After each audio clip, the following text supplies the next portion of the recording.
Hello and welcome to Infamous, the audio podcast. This is Brandon, or Mutilus on the internet. This is Parker, go by One Who Parks on Discord. This is Jeremy, Discord, Jeremy, usually Jeremy, all of that, just Jeremy. And this is Aaron, I go by Treffenwood. Nice. Well, we have some announcements today. First off, LVO was last weekend in Vegas, so you can still make it, just get your tickets now. It's gonna just tell them Brandon sent you. You'll be good. Fly Southwest, you'll enjoy it. Yeah, fly south For comfort. Yeah. Stay tuned after the show. Other announcements. The Show Me Showdown is officially now an LVO Invitational Series event. The Show Me Showdown takes place from July 14th through 16th in Lee Summit, Missouri. It is also part of a big 40K GT. I will be organizing the MCP side of it. Please come out if you're in the Midwest. It's going to be a really fun time. We have a warm-up tournament on Friday, the Invitational Series on Saturday, and a 3-person team event on Sunday. So there's going to be all kinds of fun events. It's a cool hotel. That's a good spot. Mm-hmm. Oh, is it? Nice. Other small announcements. By the time you listen to this, we will be at 15,000 total listens on our podcast. So, woo, we did it. Hell yeah. So it took us 100 episodes to get to 10,000, which is obviously averaging about 1,000 or 100 listens per episode. And we got to 15,000 after only 24 or 23 episodes of more on top of that. So we're picking up some steam, which is really exciting. Hopefully everyone continues to listen. We should soon be having a few more cool things that you can interact with us on, which we'll have more news about soon. I think that's it for announcements today. Parker, what's next? We got some news! Hey, News!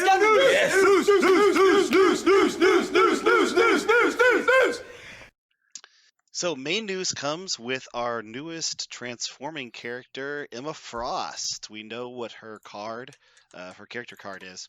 It's interesting. This is kind of like we're almost introducing two characters at once because she is very different on her two sides. Let's go ahead and talk about normal side first. This is when she's got just her skin and she's got psychic powers. So on her normal side, she is a 4-cost character, size 2, movement medium, 6 health. She's identical in the front and back for everything. 2 physical defense, 3 energy, and 5 mystic. She has a basic attack called Psychic Spike, which is range 4 with 5 dice, does gain her full power for all the damage. And on a wild hit, she can advance the target character short. It's almost identical to Maul, except it's a wild and a hit instead of just a wild, right? Isn't Maul range 4 also? Yeah, and obviously it's a lower damage. Yeah, but it does gain power. And his is a gainer, not a builder, right. But yeah. And then we have her second one is another mystic attack. Spender costs 4 for 8 dice at range 3. And on a wild, she gets a really cool effect called Defenestrate. I love it. Before the damage is dealt, she throws a size 4 short. Solid attacks. Let's keep going, Okay. but obviously we're gonna have to try and blaze through this because we'll stop after the normal form. Okay, and deal. We'll talk. She has the ability to transform into her diamond form like the other Transformers for 1 power. You replace her with the diamond form within range 1. She has the ability called Shield Mind, which is identical to Jean Grey's. It costs 2 of an allied character within 4, cannot be advanced, placed, or pushed by the effects of an enemy mystic attack or superpower. She protects herself or somebody else. Telekinetic Deflection is also a 2-cost power. If she would suffer collision, she just suffers nothing. And finally, she has passive power inhibition. During this character's infection, enemies cannot use reactive superpowers or team tactics cards. So it's the same power that Mystique has. Yeah. All right. So already seeming pretty good. She has the best abilities of Mystique and Jean Grey, and one of the better abilities on Cassandra Nova. And she's a Transformer with good attacks. What do you guys think? She can't get any power. Am I missing something? She has a builder. Yeah, I guess. Yeah, she she has a lot of 2-cost stuff. But you're right. She'll have to either be attacked or attack people and roll hits. She's definitely a character that's going to need to either you got to put her in a place where your opponent feels like they have to remove her by doing damage to her, and then she can give some power, or you'll have to hit their dice rolls or be playing her in an affiliation that gets you power. Was she a member of A-Force? Do you remember? Did they say? No, I'm saying originally, like story-wise. No. Okay. She's never been No, affiliated she's a with villain. Gotcha. She's on X-Men a couple times, I think. Okay. She will almost certainly be an X-Men. She'll be Hellfire, we know this. And we're likely to see some other faction, maybe Cabal. I mean, A-Force is possible technically, but not. I mean, there's no. Okay. Yeah, I was just with thinking how often they don't add people to A-Force, I'd be really surprised Yeah. if she made it into A-Force. Also, we are really, really, really sure that Spider-Woman will be, and so maybe that'll be the A-Force release this time. Maybe. I didn't notice. I don't think she's that power starved. Do you really think she's gonna be that power hungry? I mean, Mystic Builder at range 4, she's gonna have a lot of opportunity to attack and a lot of target selection. She doesn't have any movement tech, so she'll have to spend one of her actions to move into place. I think later in the game, she'll definitely have plenty of power. But I think she's not one of Go those characters that is ready to go on turn 2. She'll have to get going. I think she is okay. And I don't mean that in a bad sense. Like, we've seen some of the 4s come out that are just, like, super top-notch. Potentially, because they're all very new. I don't think she's on their level, but I don't think she's unplayable. Like, I think she's totally fine. Like, she's what a 4 could be on the lower end of acceptable 4s, obviously without any playtesting. But I agree with what Parker said. Action economy is huge. She's the first 4 that's been released recently that does not have any action economy. And like Jeremy said, her action economy is being able to change form, but that costs power. And if she changes form, all of her attacks... So she may change form to gain better defenses, and potentially in X-Men move out of 2 to gain cover. Okay, if you look at her diamond form, not reading through everything, it's great defenses, but all of her attacks are range 2. So what the hell does she do? Obviously, Storm fixes that with a Storm Hop, but now we're talking about specific faction tech. So I'm concerned with exactly how to play her. I think she'll be kind of a high ceiling level player if she's going to be good. And she might not be quote unquote playable in a competitive sense. But I do like the design aspect.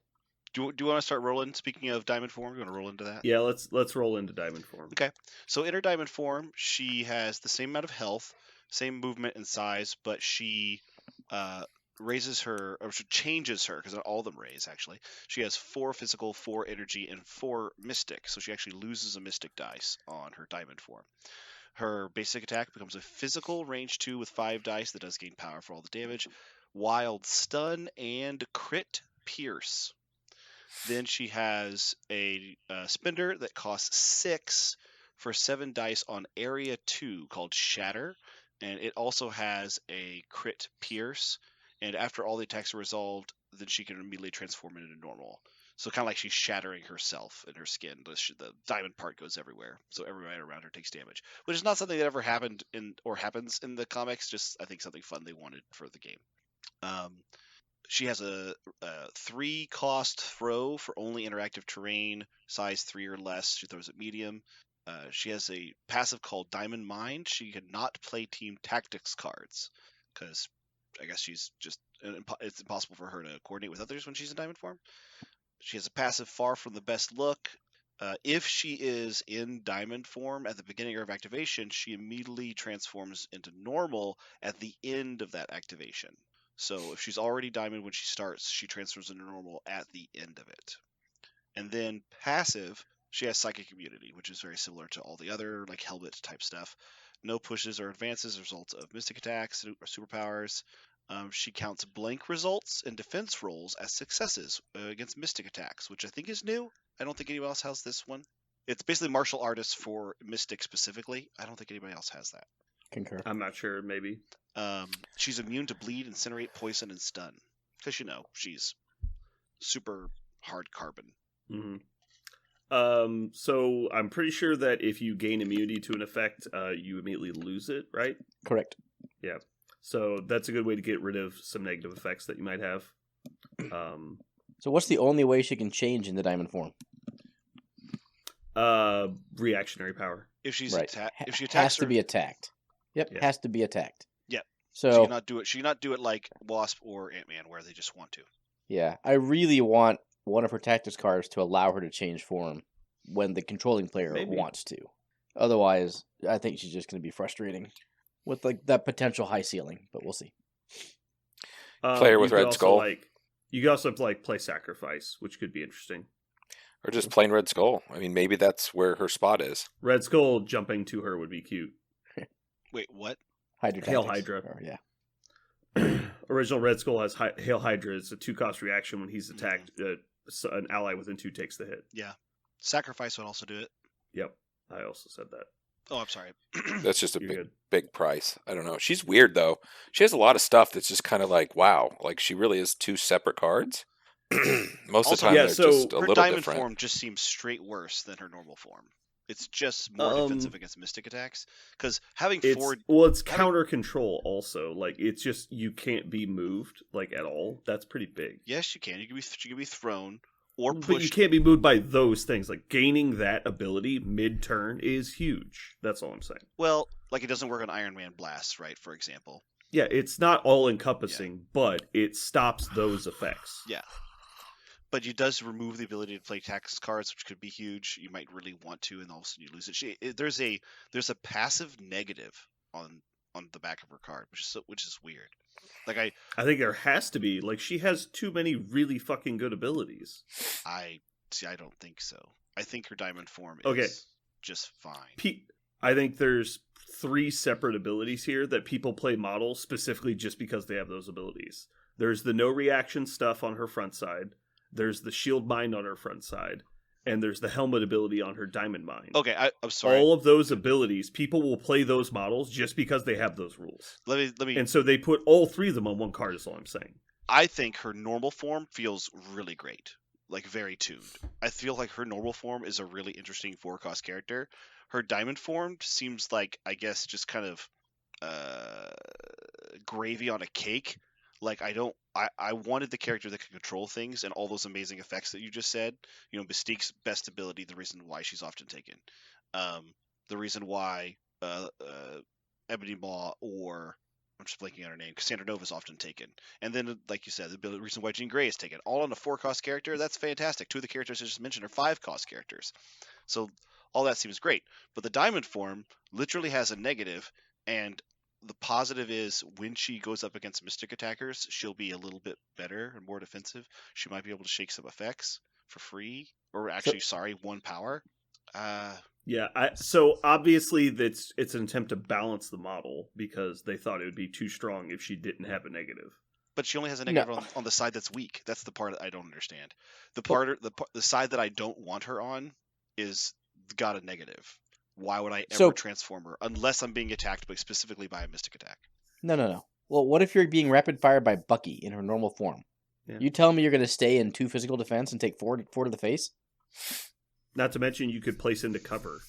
I'm not saying transforming is always wrong. I'm just saying I think it's odd that they put a negative on the side that to me is weaker.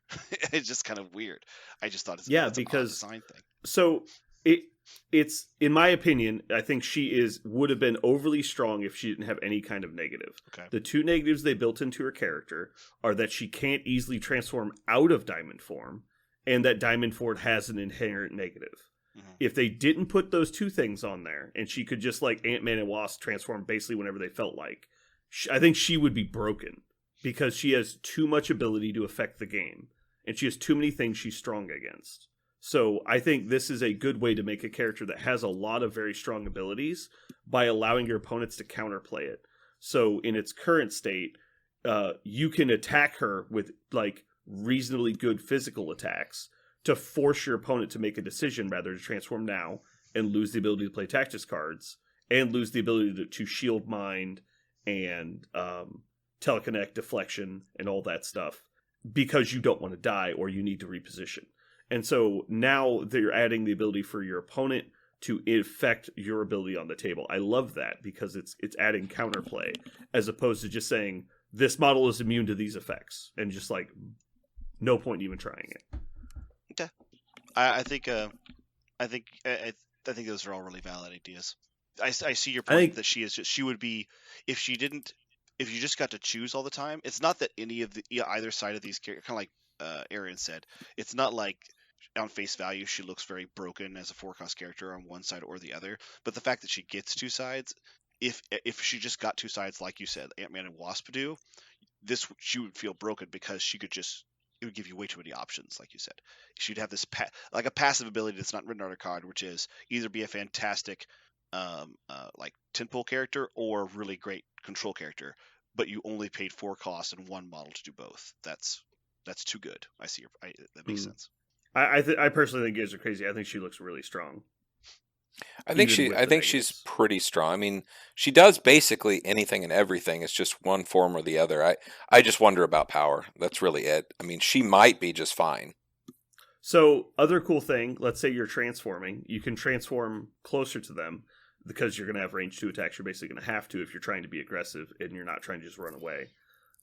Diamond Strike is legit. It has a pierce and stun on a physical attack. Her AoE attack also has pierce.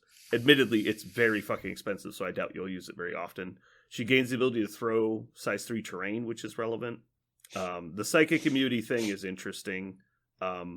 So what I see here is this is just a hard counter, or attempt at a hard counter to the Convocation stuff. And so if you're playing against Convocation, dropping her in is really nice because she can shield mind all your other people, and then when she gets hit, transform into Diamond 4, and you have basically Martial Artist for physical, or for Mystic, which is really hard to crack. And then she has physical attacks to hit them back with, which is what they're weak to, which is great. So in my mind, the best off the cuff place for her is as a ranged Mystic damage dealer. Like if you're reaching for a potential answer to Avengers or a Cap, Black Panther, people who are really strong to physical Logan, like, hey, I'd like someone. Typically, I would reach for Hood, right? Rapid fire, Mystic, ranged, but it's only 4 dice and it's range 3.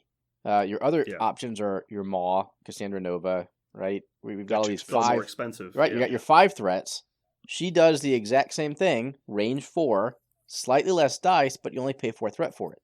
So I think having her in your roster as a tech piece against strong physical defense teams is potentially very interesting, or weak mystical defense teams, I should rather say. What's cool is that she. Sorry, go ahead. No, go ahead. I think it's cool that because, like Brandon, both of you guys just said she'd be a really cool tech piece against Mystic Center teams, and then Aaron said, well, she'd be a really cool tech piece against Mystic weak teams, and that's cool that you get that in one model. So one character slot, you could lean on one or the other and plan on that happening. It makes her a very versatile character, and versatility is really cool. I like her. I could see some games with her going like some other forecast characters that don't gain power immediately, which is she'll just sit there and do a whole lot of nothing, and you'll feel like I spent 4 for her. But if you put her in the right situation, and she picks up an extract, your opponent has to deal with her somehow, right? So then you're fine. You guys keep saying she doesn't gain power. She gains power exactly as fast as normal characters do. She has a range 4 builder that's a good damage type, but so what? She's not Hulk like for power generation? No. She's a 4-point character. How many 4-point characters generate a lot of extra power? Because all the Asgardians are basically balanced around the fact that they generate extra power, so it's not really extra. It's only extra for like scenario purposes. He's talking about the fact that. Go ahead, do it. No, my point was. She can get her power here and there, but she has support powers that are actually much more important than any of the other stuff. I just feel like you're going to do the no push or whatever on other models, and she just won't have the power to do anything else. Jean does the same thing, but she's still starving for power too, and she gets extra power. Well, that's because everything else on Jean's card is overpriced. Sure. No, I agree. She might just be fine. I'm just seeing it as every turn you're going to spend 2 probably to not be pushed or whatever, If you're in a matchup where you need Shield Mind, she's going to feel super starved. Like, that's always going to be the case because Shield Mind is fucking amazing, so you're almost always going to use it when it's relevant. But yeah, if you're Just trying being to able hunt, like, I'm gonna shield mind. You can't fucking web blind my character to death. but she's Like, probably yeah, that's- she's probably absolutely phenomenal against the Captain Americas. I mean, that's probably a really good Yeah. answer. I'll just take this 4-point model that just owns your 4-point model. How yeah, about that? Think about how often he wants to bodyguard when she's shooting. Mhm. You're like, oh, cool. I'll take 3 damage and get walked out of shield guard range. Like, ugh. The other let's not. There's another cool thing here, which is every time they print a character that spends a power to reduce damage, then she just says no. Like Yeah, you no could, response. you can just move, some characters that say spend damage or spend some power to not get moved or something like that. She just turns off all that stuff. I think her normal side is awesome. Like I love her normal side. It's her backside that I'm gonna have to. You play never need to against. put her in the back, so don't worry about it. Just throw Right. it away. Just only make one. No. Only make one form and be done. Yeah. I guess it's a good thing she can't willfully go into diamond form, because what would happen if you begin her activation and then transform? Can they still not use reactions? Because it says during this character's No, activation, 'cause you take her enemies card cannot away. use reactions. You take the card away. The passive doesn't exist anymore. I would Okay. say so. So here's my corner case as I think about it more, right? So what is one of the most ubiquitous splashed pieces that you hate to see across the table? You see it and you're like, fuck. Anyone? Is it Mystique? Is that what you're going for? Yes. It's fucking Mystique. I Right? don't say that, but okay. Okay. I do every time. So Centerline Extract plays, we can talk about this next week, but are key to competitive meta playing. And she can prevent, I believe, Mystique's deception from the center line when she's lined up across from deployment, as long as she's either in Steve's leadership or gets a power from R&D. Yeah, I would say once you give her the power. Well, yeah. But Um, it is a tech against Mystique if you want it. Bottom line, have there to- is tech in the game now. There might have already been, but maybe I don't attached know to if a it 5. works on I don't know if it works on a small base, but it definitely works on big guys. Yes, it does, because Gwen can lifesaver a small base, so Can't she? Okay. you can be Same range math. 4 away. Yeah. Anyway, I find that interesting. Yeah, I think she's very good. I don't know if she's gonna be like a staple in play or anything, but I think she's gonna be like one of those sleeper characters that you don't like playing against, Yeah, I would agree with that. because she has support, she has control, she has counter synergy, she's got defense, she's got reaction abilities, she's got everything, right? Like, she doesn't have action economy. That's basically it. Her attacks aren't anything to write home about, but for a 4-point model, it's hard to complain. She's kind of like, what's your problem? She's probably got something for that. Like, Yeah, so the issue being that she's kind of squishy if you're not going to transform. And I think the whole game is game within a game. You have to make her transform every round, or you're going to be in a bad spot. and when she transforms, she just gains a few extra dice, and we know that doesn't keep a character alive. Yeah, unless you play her in like Convocation, can make all the attacks mystic, right? Right. I think she is going to feel. I was actually going to say it's funny, even though she's like an anti-mystic character, just like a lot of best out of Convocation characters, the anti-mystic characters are the best because they could, Yeah. because the tactics card. So she is going to feel right at home in Convocation. Mm-hmm. All right, cool. Well, do we have anything else we want to say about her? Alrighty. All right, so we went to LVO over the weekend. It was really, really fun. I think everyone had a good time, except for Parker, due to reasons that we talk about later after the podcast. So let's start with what everyone was playing for the weekend. Parker, it says here that you assembles. Oh, yeah, Can you explain assembles? I assembled. So I pulled a left turn at the last minute, and I was playing A-Force. I knew I was playing A-Force, but the original plan was to have A-Force with a Wakanda kicker in case I was forced to spread out by secure deployment that A-Force can't bunch up on. And at the very last second, I switched the Wakanda out for Iron Man.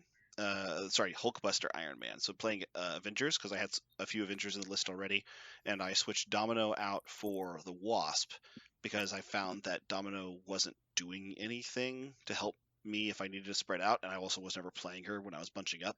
She wasn't good enough.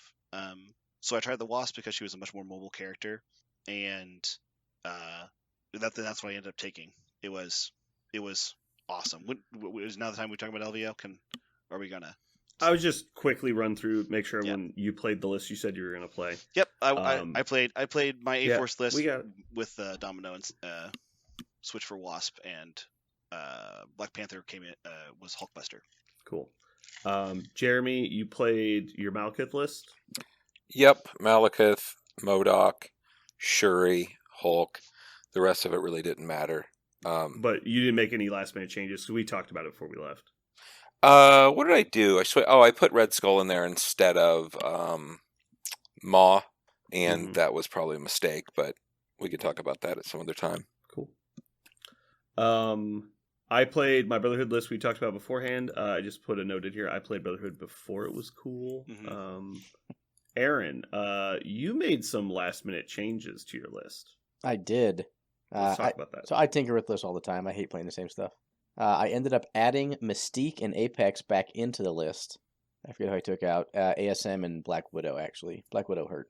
But I needed a way to deal with a wide pay to flip.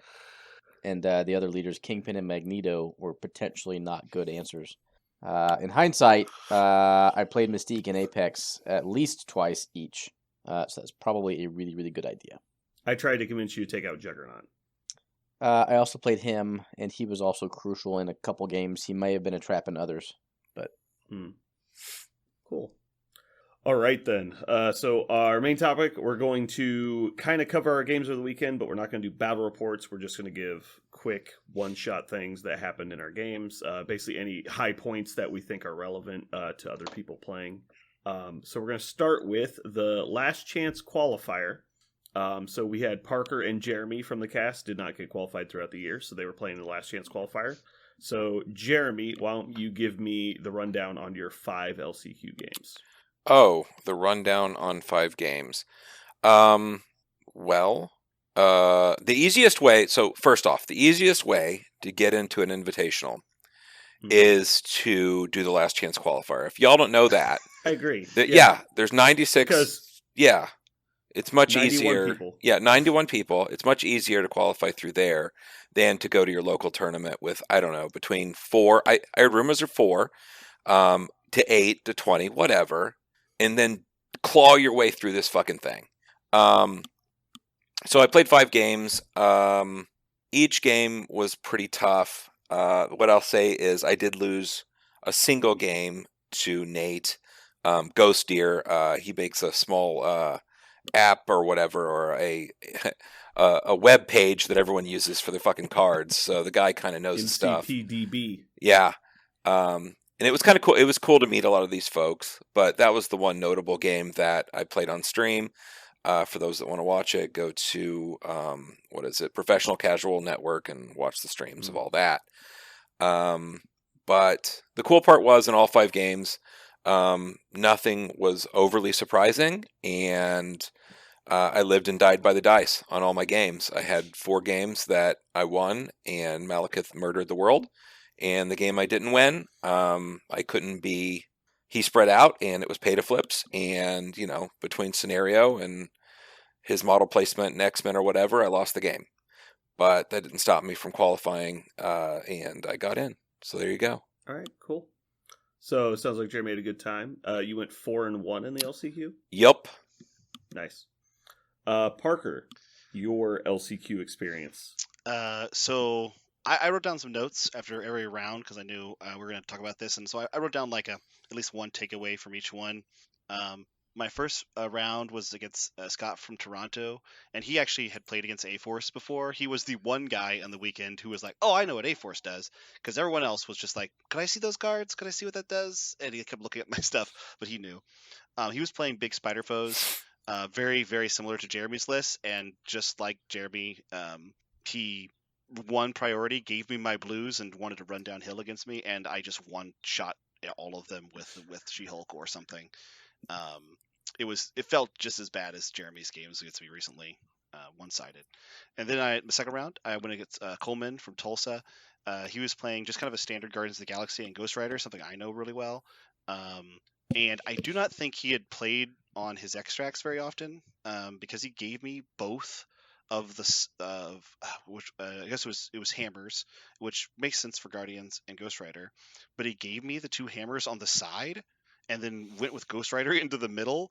And obviously, he did not know you don't put Ghost Rider in the middle of the field against A-Force, because I just special deliveried and one-shotted him turn 1, and then I had 3 hammers, and it went downhill for him at that point.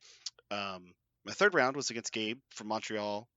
He was doing Guardians with Thanos, which is a common thing in the meta right now, and he had Mind Gem and Reality Gem on Thanos, and so I knew he was going to plan on whatever goes to pick up the middle extract, he's going to pull him back with Thanos. So I knew this was coming, so I had priority. I sent Black Widow onto the middle point. He pulled her forward, couldn't kill her because she has martial artist, and then I downtown Crystal special delivered She-Hulk all the way within 2 of Black Widow, and he couldn't kill her at that point. And the game was really mine because he'd lost all the initiative because I took it away from him with special delivery. That was a tactic I discovered in that game because I haven't played A-Force against anybody who had a really strong round 1 like come gank your model, and that comes back later. So that was a win. A win against in the 4th round against Eric, who was playing Sentinels. I'll just say he was playing Sentinels, and he had 3 Sentinels, and She-Hulk just ate them alive. It was. I don't know if there's a worse matchup in the game for Sentinels. Yes, because so they couldn't bad. pull me, and I just was clocking them with 5 extra dice. It was, yeah. We had a lot of fun. It was a good game, but shout out to that guy for basically maining Sentinels through the Invitational or the LCQ. We were both undefeated on round 4, and he was playing Sentinels. Yeah. His name was Eric. He was an awesome guy, and we had a great game. He had never played into A-Force with Sentinels. He's like, wow, this is a really bad matchup. I go, it is. And that was it. And then my 5th round was against a guy named John. He was playing Hydra, and he was playing Hydra and a bunch of little dudes, so all the 3s and Strucker, plus Crimson Dynamo. God, that guy was just a monster. It was a knockdown, drag out. It was really hard for both of us, but I got it with 13-11 on round 6. Really low scoring game. And so I went 5-0. I tied for first. I loved that game because Crimson Dino did his like place thing and then beamed all 5 members of your team under A-Force Assemble, and he beams twice, gets 10 power, and then Disruption Fields 5 and straight attacks. It was such a fucking mosh pit. What was funny is that he does that, and every time he rolls, it's like he goes, "Okay, I'm going to roll my 5 energy." And I go, "I will roll 8," and he goes, 8. I'm like, yeah, it's 8. Yeah. So yeah, it was a weird, like, he did one thing, I would counter. I would try something, he would counter, or just get. Yeah. He got fantastic dice. Also, we knew that, like, he got a lot of dice help at key moments, and so I never could take a great advantage every time I tried. Yeah. But it was. I think he was up on attrition at the end there, but yes. But yeah, he just couldn't get the points. Mm-hmm. Another scenario where he was nervous to go to the middle because of special delivery. Sent 1 model there, and I special delivery on top of it, clocked it, and then I just had the middle. That was the story of the entire LCQ, is I just had control of the middle. My opponent was playing on their back, on their side of the board, almost the whole day. All right, cool. So what was your final record? Did you go 5-0? Yes, 5-0. Tied for first. Both Parker and Jeremy made the LCQ and qualified for the Invitational, so congrats, guys. Hooray! That put all 5 of our players that we took that weekend in the Invitational. And that was really Jeremy and I's goal. We talked about it afterwards. Like, we just wanted to be able to play in the big show. It was great. Going to Vegas for the big show. Yeah, you want to play in it. So it was awesome.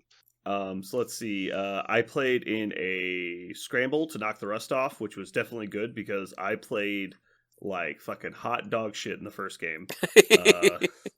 God, I don't know if I've played a worse game in a long time. But it was great. Like, we had a close game. It came down to the last turn. I just couldn't quite get there. But I always do that. My first couple games at the convention are the worst. Like, I play so bad. So I knew I wanted to play in a scramble on Thursday to get like the rust knocked off. Aaron, how did you do? So I played a scramble and then just a casual game. Mm-hmm.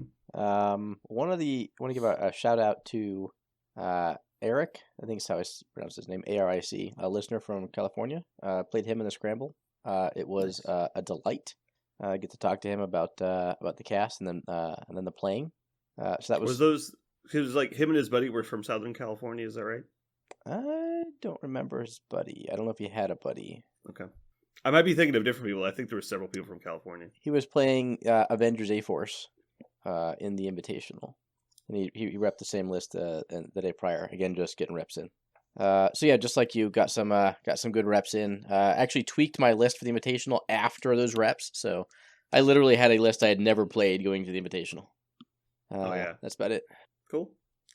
All right, so next day, Invitational starts. We each played 3 games. Jeremy, do you want to go first again? Sure. So the one thing I understand that is happening is my Malekith is a female and is also in heat. Because all of the other bog tigers in this entire fucking building are drawn to the scent of something that my fucking bog tiger is just spraying out of its ass. Because it's just like a mist that's just pouring out. I shit you not. It's moaning across that entire. Oh yeah. I played 5 people who were playing Malekith. Some were playing Cabal, some were splashed, whatevs. So my first game was basically a mirror match, and it was Cabal, and the guy's name was also Jeremy. So it was the Jeremy off. I remember that. Yeah. And, he was a fantastic guy. We laughed, had some fun. The thing is if you're going to play tall against another guy who's playing tall, you just kind of have to laugh about it a little bit because you're just haymakers, man. Just haymakers and priority abuse. Yeah, exactly. And what's funny is you can't really abuse another guy who's got 3 models. So it's just a mess. Like tall doesn't want to go against tall. You just don't. So I played several of those games. Anyway, I lost that game, dropped into a different bracket, and then my second game, I ended up losing that one as well. And I don't remember much about it, but then the third game I did end up picking that one back up, and getting a little bit of like, okay, I've got this. I do know, no, it was the next day. I played so many Malekiths, I'm thinking of Malekith stories. The second day I played some different stuff. But the first day I went 1 and 2. So it wasn't doing great. Again, tall versus tall just doesn't work well. I feel like there was so many like just flip a coin moments that just sucked. It wasn't great. So Cabal was the 4th highest repped affiliation. Yeah. In the Invitational. You just happened to get all of them. I did. I found a bunch of them, dug them out. That's what happens when Malekith is in heat. Nice. Parker, you're up next. So I started the day with an awesome guy named Kevin from San Diego who was playing X-Men. He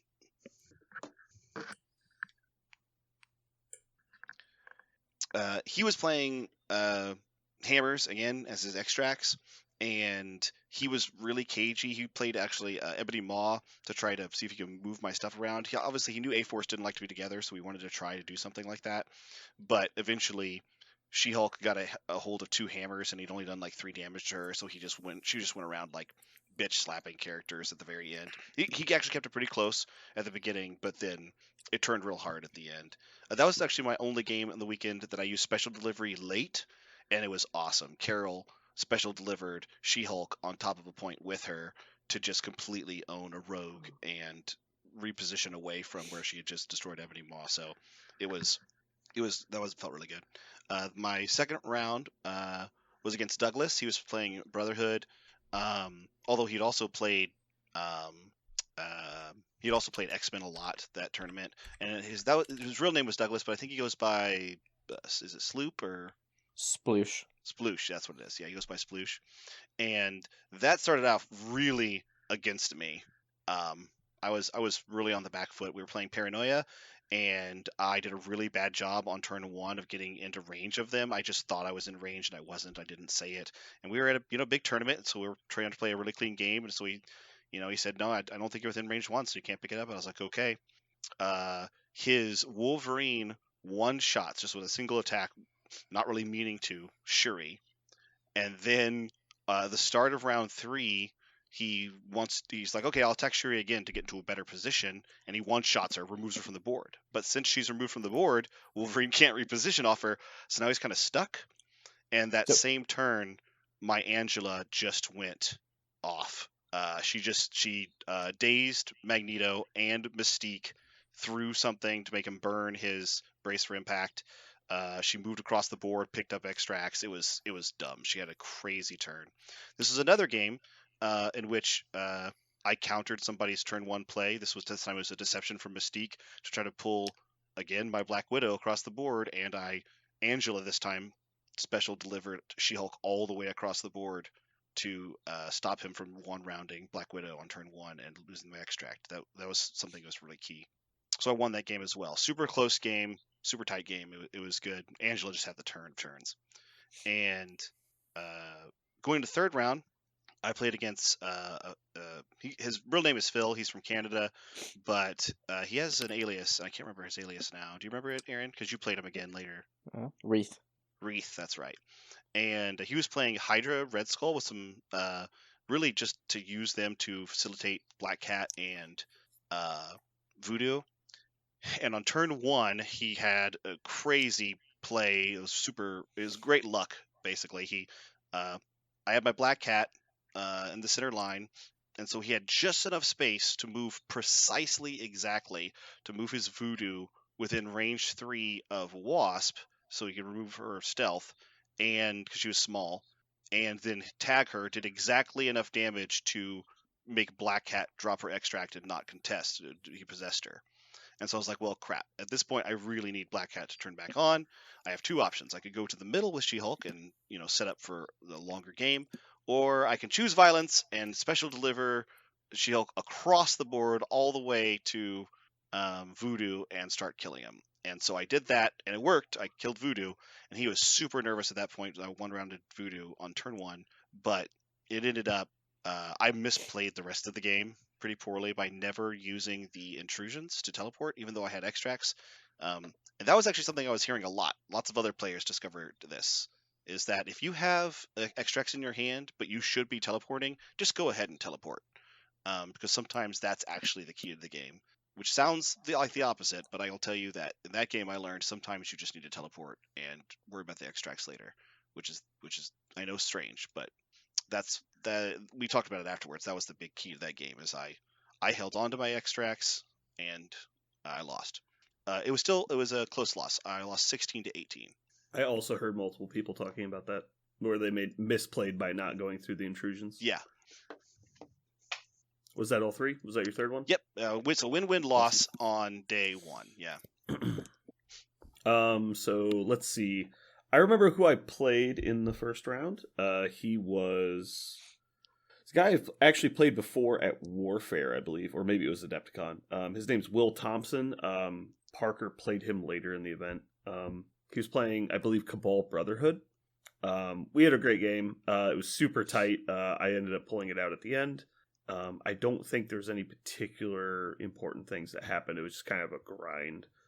I played Magneto in every game. I think I played MODOK in every game as well. So my list was Magneto, MODOK, and some other stuff. I think I played Rogue in that particular matchup, now that I think about it. So let's see. Round 2, I played against Aaron England, former Kansas Cityan, now lives in Des Moines. Aaron's a great guy. We see him in a lot of stuff. He played Avengers against me, and we had a really interesting bloodbath that was also called a game.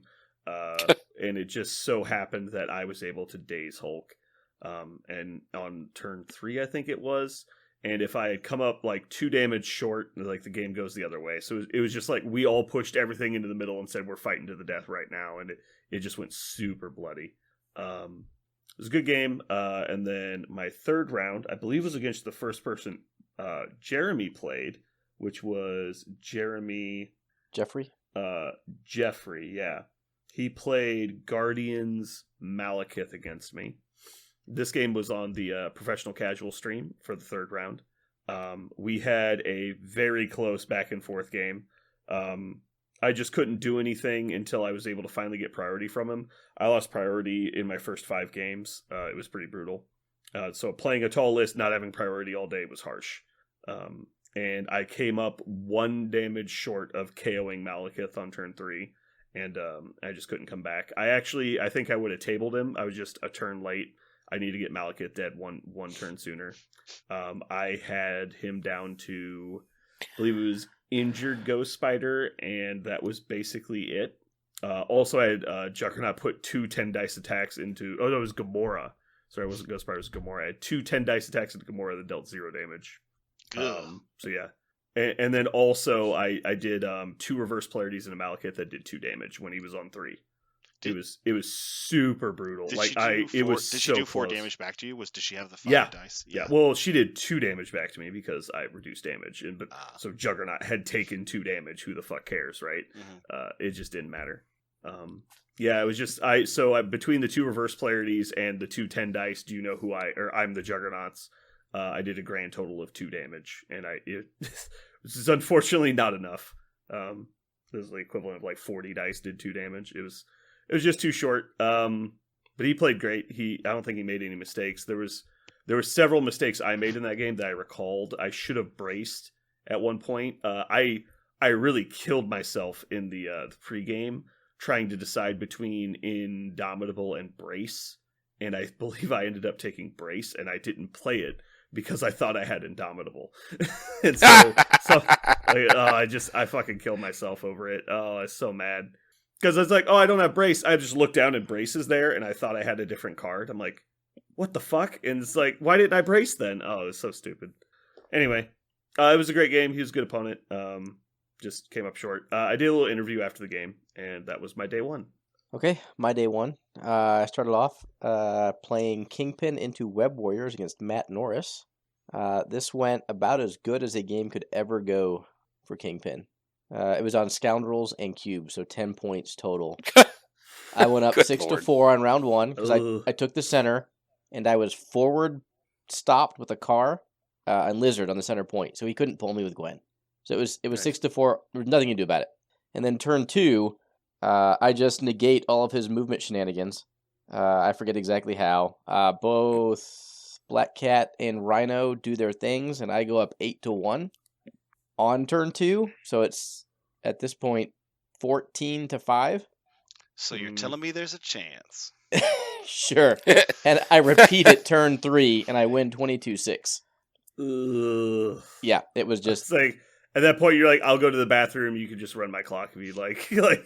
Yeah. That was, and he was just like flabbergasted, like complete kick in the nuts. Like, yeah, there was nothing, really nothing he could have done. I think you can build Web Warriors, but it requires Wong and R&D and stuff.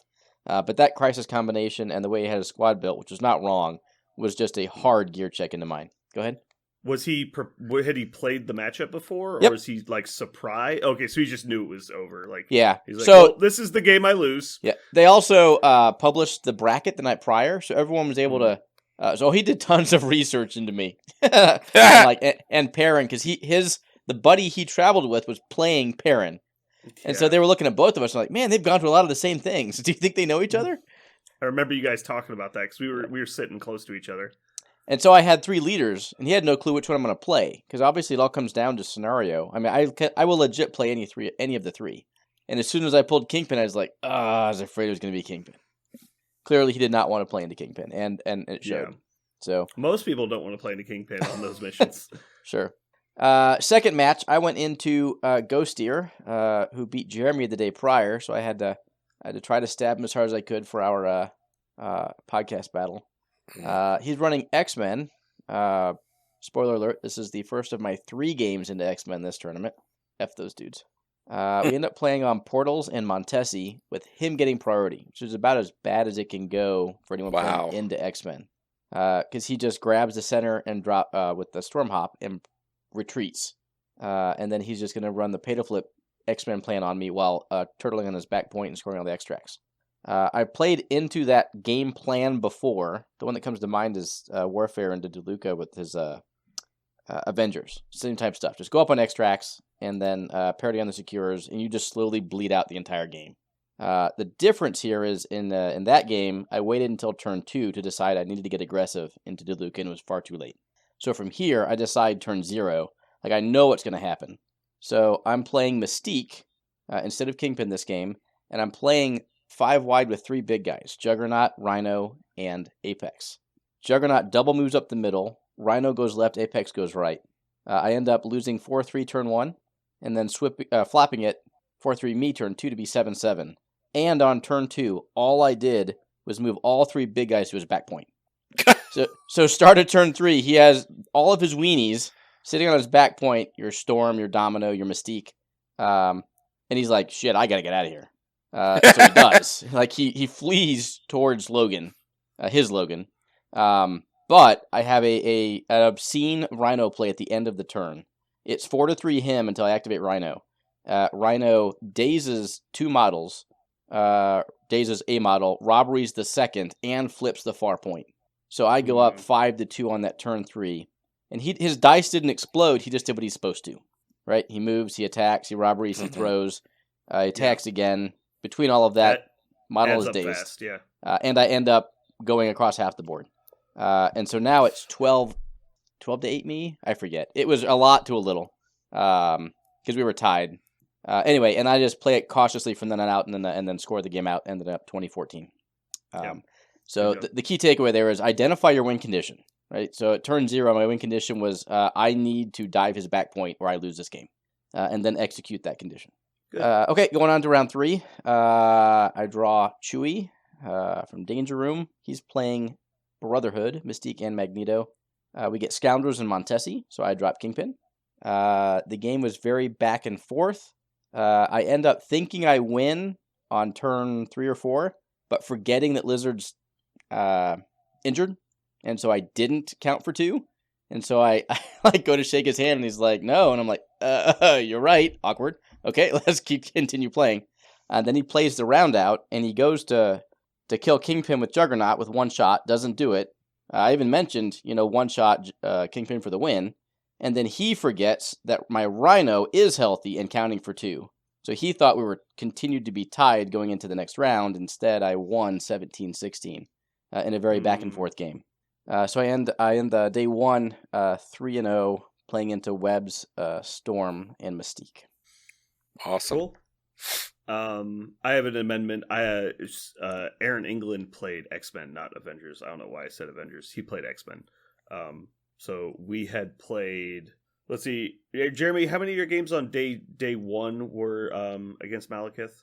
I'd have to look. 2. I think it was 2. It was 2. And you played 2 X-Men games, Aaron? In day 1, no, I played Web Storm and Mystique. Gotcha. Just curious if like 2/3 of our games were against like Malekith and X-Men, because that felt like it was. Mm-hmm. 2 of my games on day 1 were against X-Men lists, but he switched to Brotherhood because he had a Brotherhood switch in it. Yeah. Okay. So day 2, Jeremy, did anything change for you day 2? Did you quit dragging your ass all over the ground and attracting all of the Malekith players? No, that's actually not true at all. The first game, so I played again, lined it up, and I was like, "Are you fucking kidding me?" It was Malekith again, almost the same list as I was running. He even had Red Skull as a kicker for a 5-pointer, and by God, the only difference in our list was I took Shuri, and he took Okoye as a bodyguard. And then there was like a little thing here or there, but it was basically Malekith, Red Skull, and we had a couple smaller guys. And I did learn something pretty important, which is the whole bodyguard situation when you go tall. That is crucial. So and we played Hammers, which that game became, again, Loot Pinata style game where you collect all the hammers and then the next guy picks them all up and you collect them all and you pick them up. Depends who has them last, and then that's who ends up winning. It was haymakers with hammers, and he had a bodyguard, which it was okay. I mean, I was still moving him around. It wasn't that the end all be all. But what happened in this game that was important is there was 7 motherfucking portals in this game. Yeah, you told me about this one. Each one of them was just as stupid as the next. And both of us put our portals down with just like, this might work. Maybe I'll put portals down just to see what'll happen.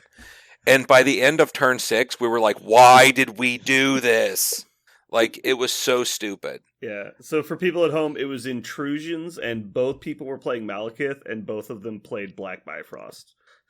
So there's when you interact with one of the Bifrosts, you can go to any of the other 3, and then the Intrusions are one to the other 2. It's just a fucking nightmare. So, and the game ended with, it was very like, so I was up. All I needed was 1 fucking point to end it on turn 4. So I go to the back table edge with 2 models that have hammers. I'm like, okay, I'm going to go to the back. He ends up portaling through, doing exactly enough, drops them both. I'm like, are you fucking kidding me? He one-shotted Malekith with that Strength 10 Butcher of Thors at healthy to dead. Like, that, I'm just like, okay, well, it's a dice game. You know, I'm playing dice too, so I get it. And he ended up getting all his points back because, again, loot pinatas work that way.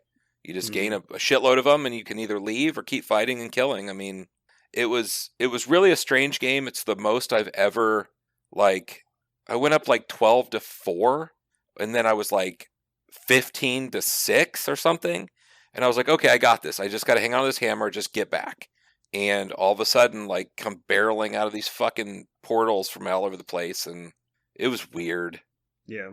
Then the next game, I ended up winning that. I played a really nice guy. We just kind of played the game. It was the opposite of, all I did was daze and KO his models. Like, every time I'd roll dice, his models just fell down.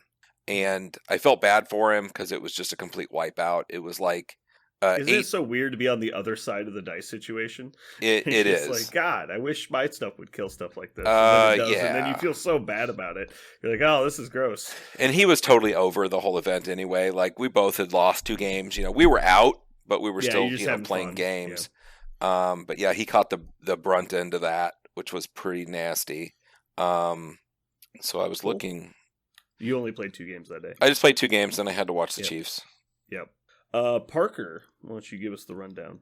So I got to play against, my round 1 was against Dayton, who was the youngest player there. He was playing Shield, and he clearly knew Shield. He knew Shield like the back of his hand. It was really cool to watch like a clinic in Shield play. Even though I've played Shield similarly, I felt like he had definitely put in the hours. It was a wide shield, so lots of humans with guns.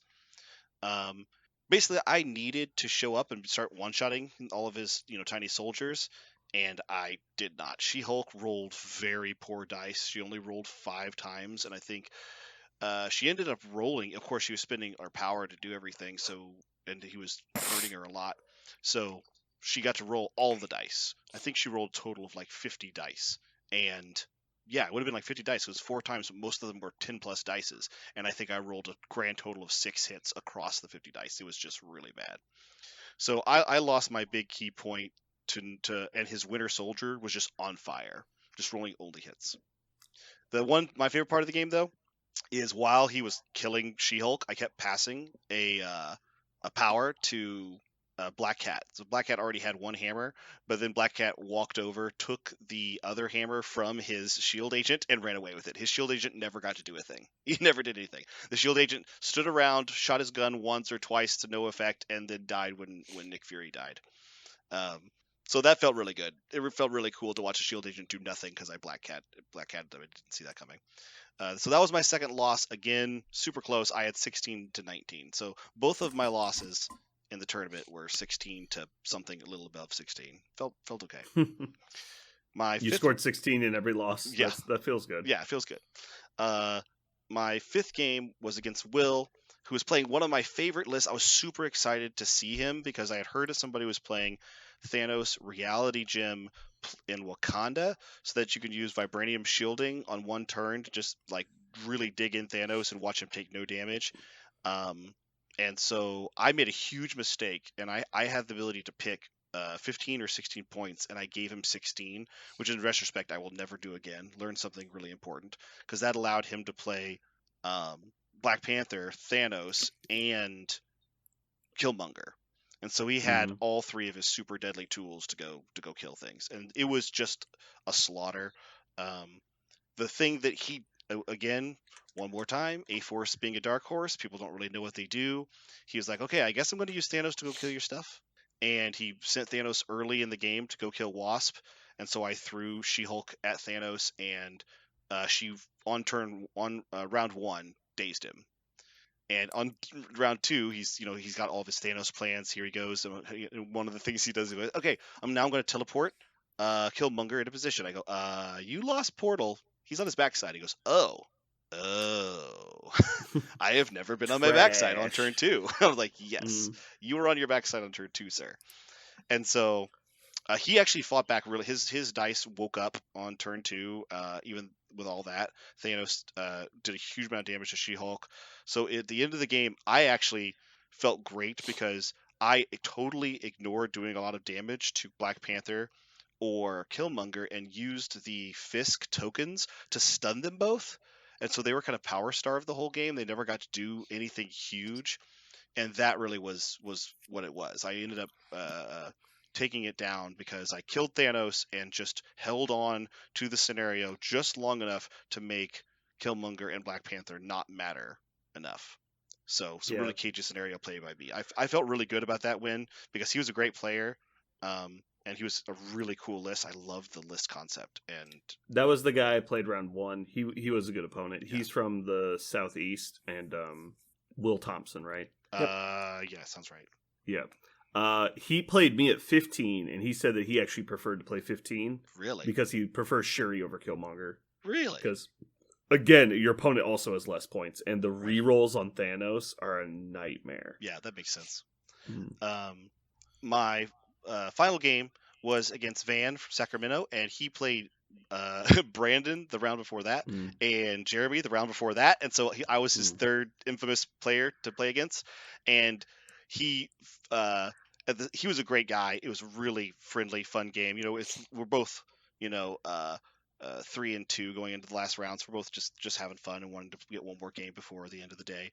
And he was played Malekith, Cabal, and he had a really interesting tech where he would use the Lockjaw to double Mhm. teleport Red Skull and Malekith onto the middle point turn 1. So if you come up there, you're going to get dazed. But of course, I have special delivery.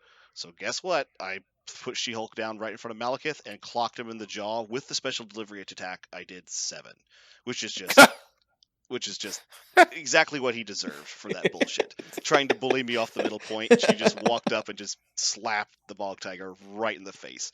And so Malekith went down turn 1, and Red Skull went down turn 1. I flipped them both; they're both backside on both. He was really excited to play the next turn, though. He's like, okay, I got Dark Reign, I got Follow Me. I'm going to eat She-Hulk right now. But I know a guy. His name is Aaron. You might know him. He's on this podcast. And he played me once with Malekith, and he told me, don't bring She-Hulk into Malekith without Okoye. Okoye is going to help you win the game. And I brought Okoye. She lived through one Malekith attack on that turn because he only rolled 4 hits and she was in martial artist range, so she just didn't die to a Malekith attack. And then he was like, "Oh no!" I was like, "Yeah, oh no!" And so he couldn't kill anything that round with this big Dark Reign, and I killed him. Dear God. So on turn 2, Did I you killed everything. play Stalwart so that she didn't get thrown away, or Oh, did yeah. you just not Ferocity? No, Okay. so he Ferocity turn 1. I played Indomitable to stop Indomitable. that. Yeah. And then on turn 2, I A-Force assembled. So he actually knew A-Force assembles on the board. He didn't use Ferocity. He used the portal. But by using the portal, he had to actually place closer to Mhm. Okoye, which meant that now Martial Artist turned on, and I rolled blank. And so he was like, Pierce? And I was like, no. So what was terrible there is he actually had a follow me plan, like a great follow me plan, right? So he does use the 2 attacks. He uses one attack, does some damage to Okoye, then does the beam to negate the martial artist, so some really crazy thing doesn't happen again for Okoye. And on top of Carol, just to get enough power to follow me.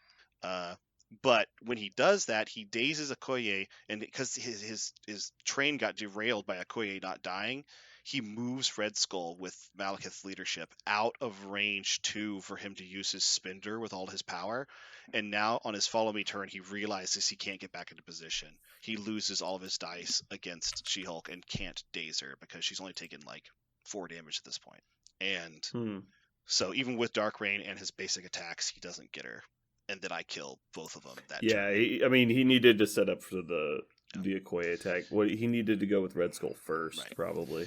That's why I won that one. My big takeaway from my 11 games, 11 games went 9-2, is that Carol is super important, or Angela is super important in A-Force.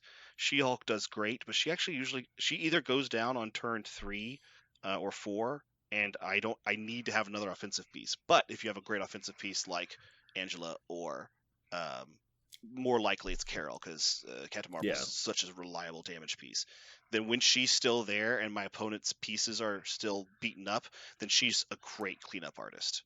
One of my favorite moments from the tournament is people attacking her with energy attacks. Killmonger went into her with his spear, and he had like 9 dice, and I was like, 7 energy dice, 2 wilds, cancel yours. And he's like, I have Pierce, I can cancel one of those. I go, cool. I blocked 5, and he's like, okay. Well, I don't care how many dice rolling. Blocking 5 is an abnormality, but yes. Well, canceling stuff is fun. It was A-Force Assemble turn plus binary form. So yeah. So your average was 3. With what's she rolling then? She's rolling 8 dice. Is 3 on 8 dice? Is that average? Exactly average, yeah. Okay. I also had Shuri rerolls. I rerolled into wild there, but yeah, there was a lot of Carol was as awesome as She-Hulk was in key moments. Captain Marvel did great the whole tournament. Having a second character to back up whenever She-Hulk eventually goes down, it's a big deal. Yeah, it is. I agree with that. All right. Let's see. So I only played 2 rounds. One of my games was very unfortunate. I called a judge before the game started, and this is pretty much my fault. So I'm not trying to complain about the opponent or anything, but I asked, because we had an interaction on the table, and it was both Magnetos, which I haven't run into a lot before. So I asked the judge what happens with us both having constructs and everything. Can we target them with shrapnel blast and things? He runs off, says he'll be back, and my opponent wants to go ahead and get started. I don't know why, because we're not like in a rush. So he asked me 3 or 4 times if we can just start without the judge there.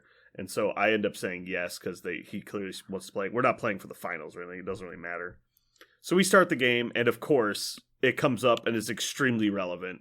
And we get ourselves into a situation which creates an illegal game state. And basically every single thing that happens from that point over screws me in the game, and I can't do anything. And it was just a really unfortunate game where we basically played a game that's physically impossible to play, where people die on turn 1 and like people don't get to use abilities. It was just a shit show. It was a really unfortunate game. So in hindsight, wait for the judge to come back. Don't acquiesce to your opponent trying to rush you into a game. My other opponent was great. Was Van, as Parker said. All 3 of everyone but Aaron played Van, I think. And yeah, he was a great opponent. Same thing, Malekith with the Lockjaw. It's really cool because you can put a silly amount of threat into the middle of the board on turn 1. The downside is that it's out of activation placement, so you can't immediately activate them. So you can put like Red Skull and Malekith somewhere, but then your opponent gets to go, and so it's kind of dicey. You have to know all the interactions. So like sometimes you can place them into death, and so you have to be careful. But it is pretty cool. Van was a great opponent. We had a good game. I came up just short again of killing Malekith when I needed to, and he got me. Aaron, how was your day 2? It was great. Started off round 4 on the professional casual stream against Vodka Blitz's X-Men. We ended up playing on Portals and Montesi, to the exact same mission setup I played into Ghost Year the day prior. He also has priority, so I'm basically playing the worst matchup I could ever play. I look at my list, I'm like, do I switch up what I played into Ghost Year at all? I end up saying no. It worked one time. I don't have a better answer. but Vodka Blitz ends up going 6 wide, which ends up being a much better answer into me, because he then always makes sure he goes last, flipping the portals. And the Rhino play I had in the Ghost Deer, I had it set up again. It was gonna be money. Same situation ish. We're close to tied. Going into round 3, Rhino does his play and just fails to down Storm, sitting by herself on the back point. Juggernaut has a follow-up play where he goes in to kill Storm and fails. So I have 2 models worth 9 threat fail to kill his little 3, which was a 2 to 3 point VP swing. Is the point plus the extract. So I guess that's 4 point swing, right? Anyway, it was just really bad. I haven't watched the game again. I don't know if I ever will, but I think I played it really well. I just needed that one turn to not fail, and it failed. So no regrets. I then go on round 5 to play X-Men again. Sploosh, Riots, and Montesi. So now that we're on Riots, I put down Kingpin. We play a really good, close and tight game. Some weird stuff at the end I won't get into. He forgets some models dazed, and end up winning 16-15. That would have been tied if he'd have played smartly, and I don't mean smart like stupidly, but we're at the end of 5 rounds of 3 grueling days of gaming, so he just made a mental mistake.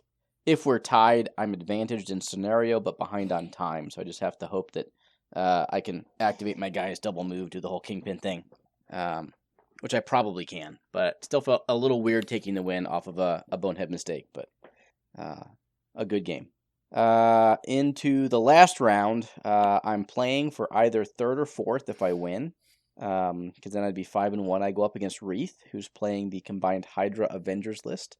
The Australian living in Canada goes by, or name Phil goes by Wreath. I play a really, really solid game. He's got Sleeper Hulk. I've heard about him, first time I've ever seen him. That was cute. He kept picking up my Rhino and throwing him into Cat. Couldn't brace. At one point, someone walks over and looks at all 5 of my tactics cards and like, have these been used? I'm like, nope. Who plays with tactics card? Overrated.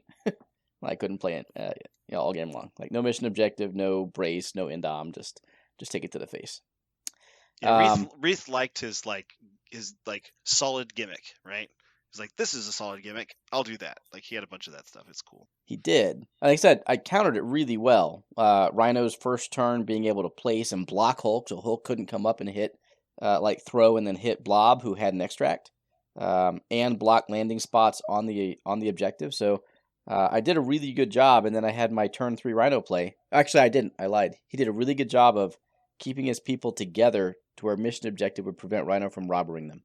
However, I get a lot of his people on the right side of the playmat and just control Skull out of the game. I just throw him every turn with Kingpin and just win the rest. He has his Bob on my back point, and late in the activations, I just end up having to kill him because I won't get into it. I end up killing Bob late.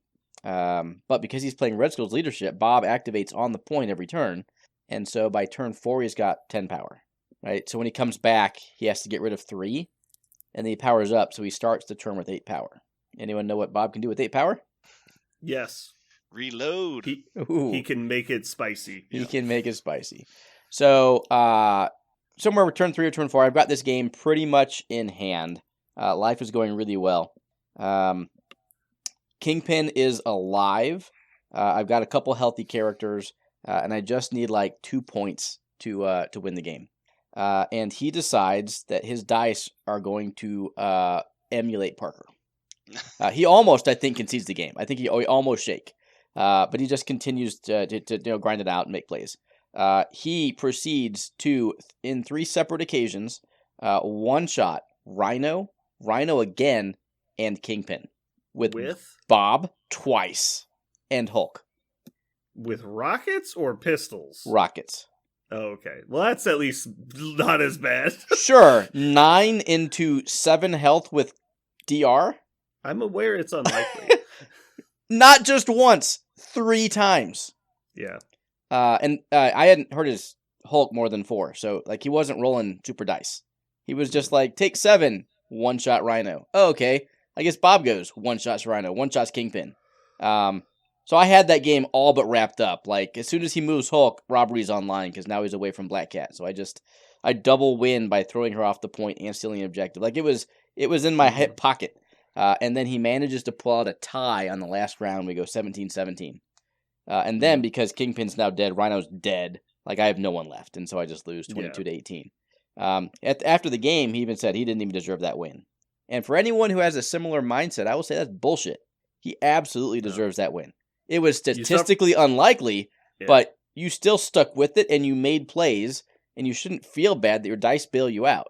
Right? You still have to make the right plays. So you suffer through the bad dice games, you get to benefit from the good ones. That's only fair. Yeah. Not to mention, like, rolling exceptionally above average doesn't mean you win the game. You still have to make the decisions that lead to the dice rolls mattering.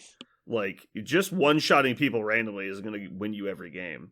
Right. You know, like there's a lot of skill that goes into it, and that's the best part of the game. Yeah. Is that, you know, like, I can put 16 dice into some idiot and, like, roll 5 crits and kill them and be like, yeah, but did you select target property properly? Have you position your models correctly? Have you used your synergies? Did you manipulate the scenario correctly? Like, have you planned ahead?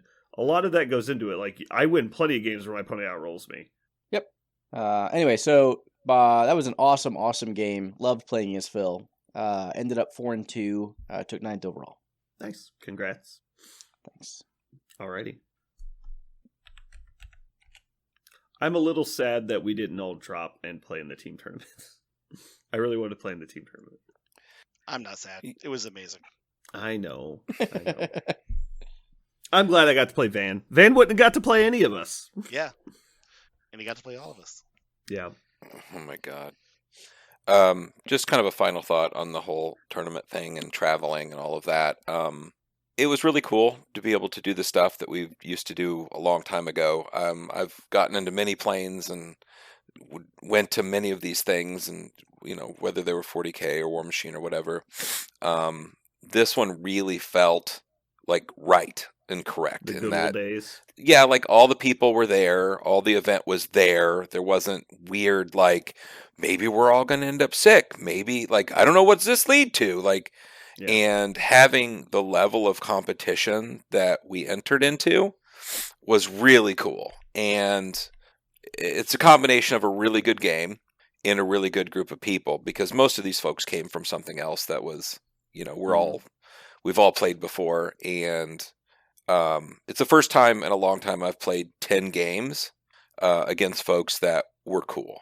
Like win, lose, whatever. Like everybody was on the same page, and it was all really good games. That's not to say everyone there was amazing, but all the games I had were good, and the people that I met were good, which was really cool. And I know not everybody had that experience, but man, for me, you can't buy that kind of thing in my where I'm at in my life. Like that's just really cool that I didn't have to wade through some asshole, you know, that everybody knows is a dick, and like, oh my God, this was just really a really cool event. No, I don't think there's anybody there that was upsetting people or anything. And I will say that the level of competition was definitely like, it was good. Like it was very above average, and it was a high standard of play. But I felt like the thing that made me really optimistic is that I don't think there was like any like weak players, like even like people that would be considered on the lower end of the skill group that were there are still very good and very competent players. And so the thing that made me, it felt like a very competitive group, right? Like it's not like, you know, there was a lot of parity in competition. Like a lot of people had the practice, they knew their list, like they were ready to go. A lot of them understood the meta really well. They understood all the intricacies of the game. As where a lot of conventions we go to, there's like the newer casual group that just want to play games and don't have a local meta, or like from nearby around the con. And then there's like the group that are like the try-hard people. And so like it's very like there's no parity in those situations where it's like some people are just beating up on others. I saw almost none of that at LVO. Right. It was very high standard. There's also like a snobbery sometimes around not playing competitively at cons. Like you'll meet people and you'll say like, oh, I want to do the LCQ, and they'll go, ugh, I would never do that. You know, I'm like, what are you talking about? Like Like they're You don't going want to play to the game, man? yeah, exactly. Like they're going to the convention for the game, but they don't want to play the game in like the biggest show for the game that's right in front of them. It seems Mhm. kind of odd. That happens sometimes. It never happened once. Everybody there was there to play their best game that they could. One thing that I love about conventions, and this one in particular, because I don't remember ever doing this before.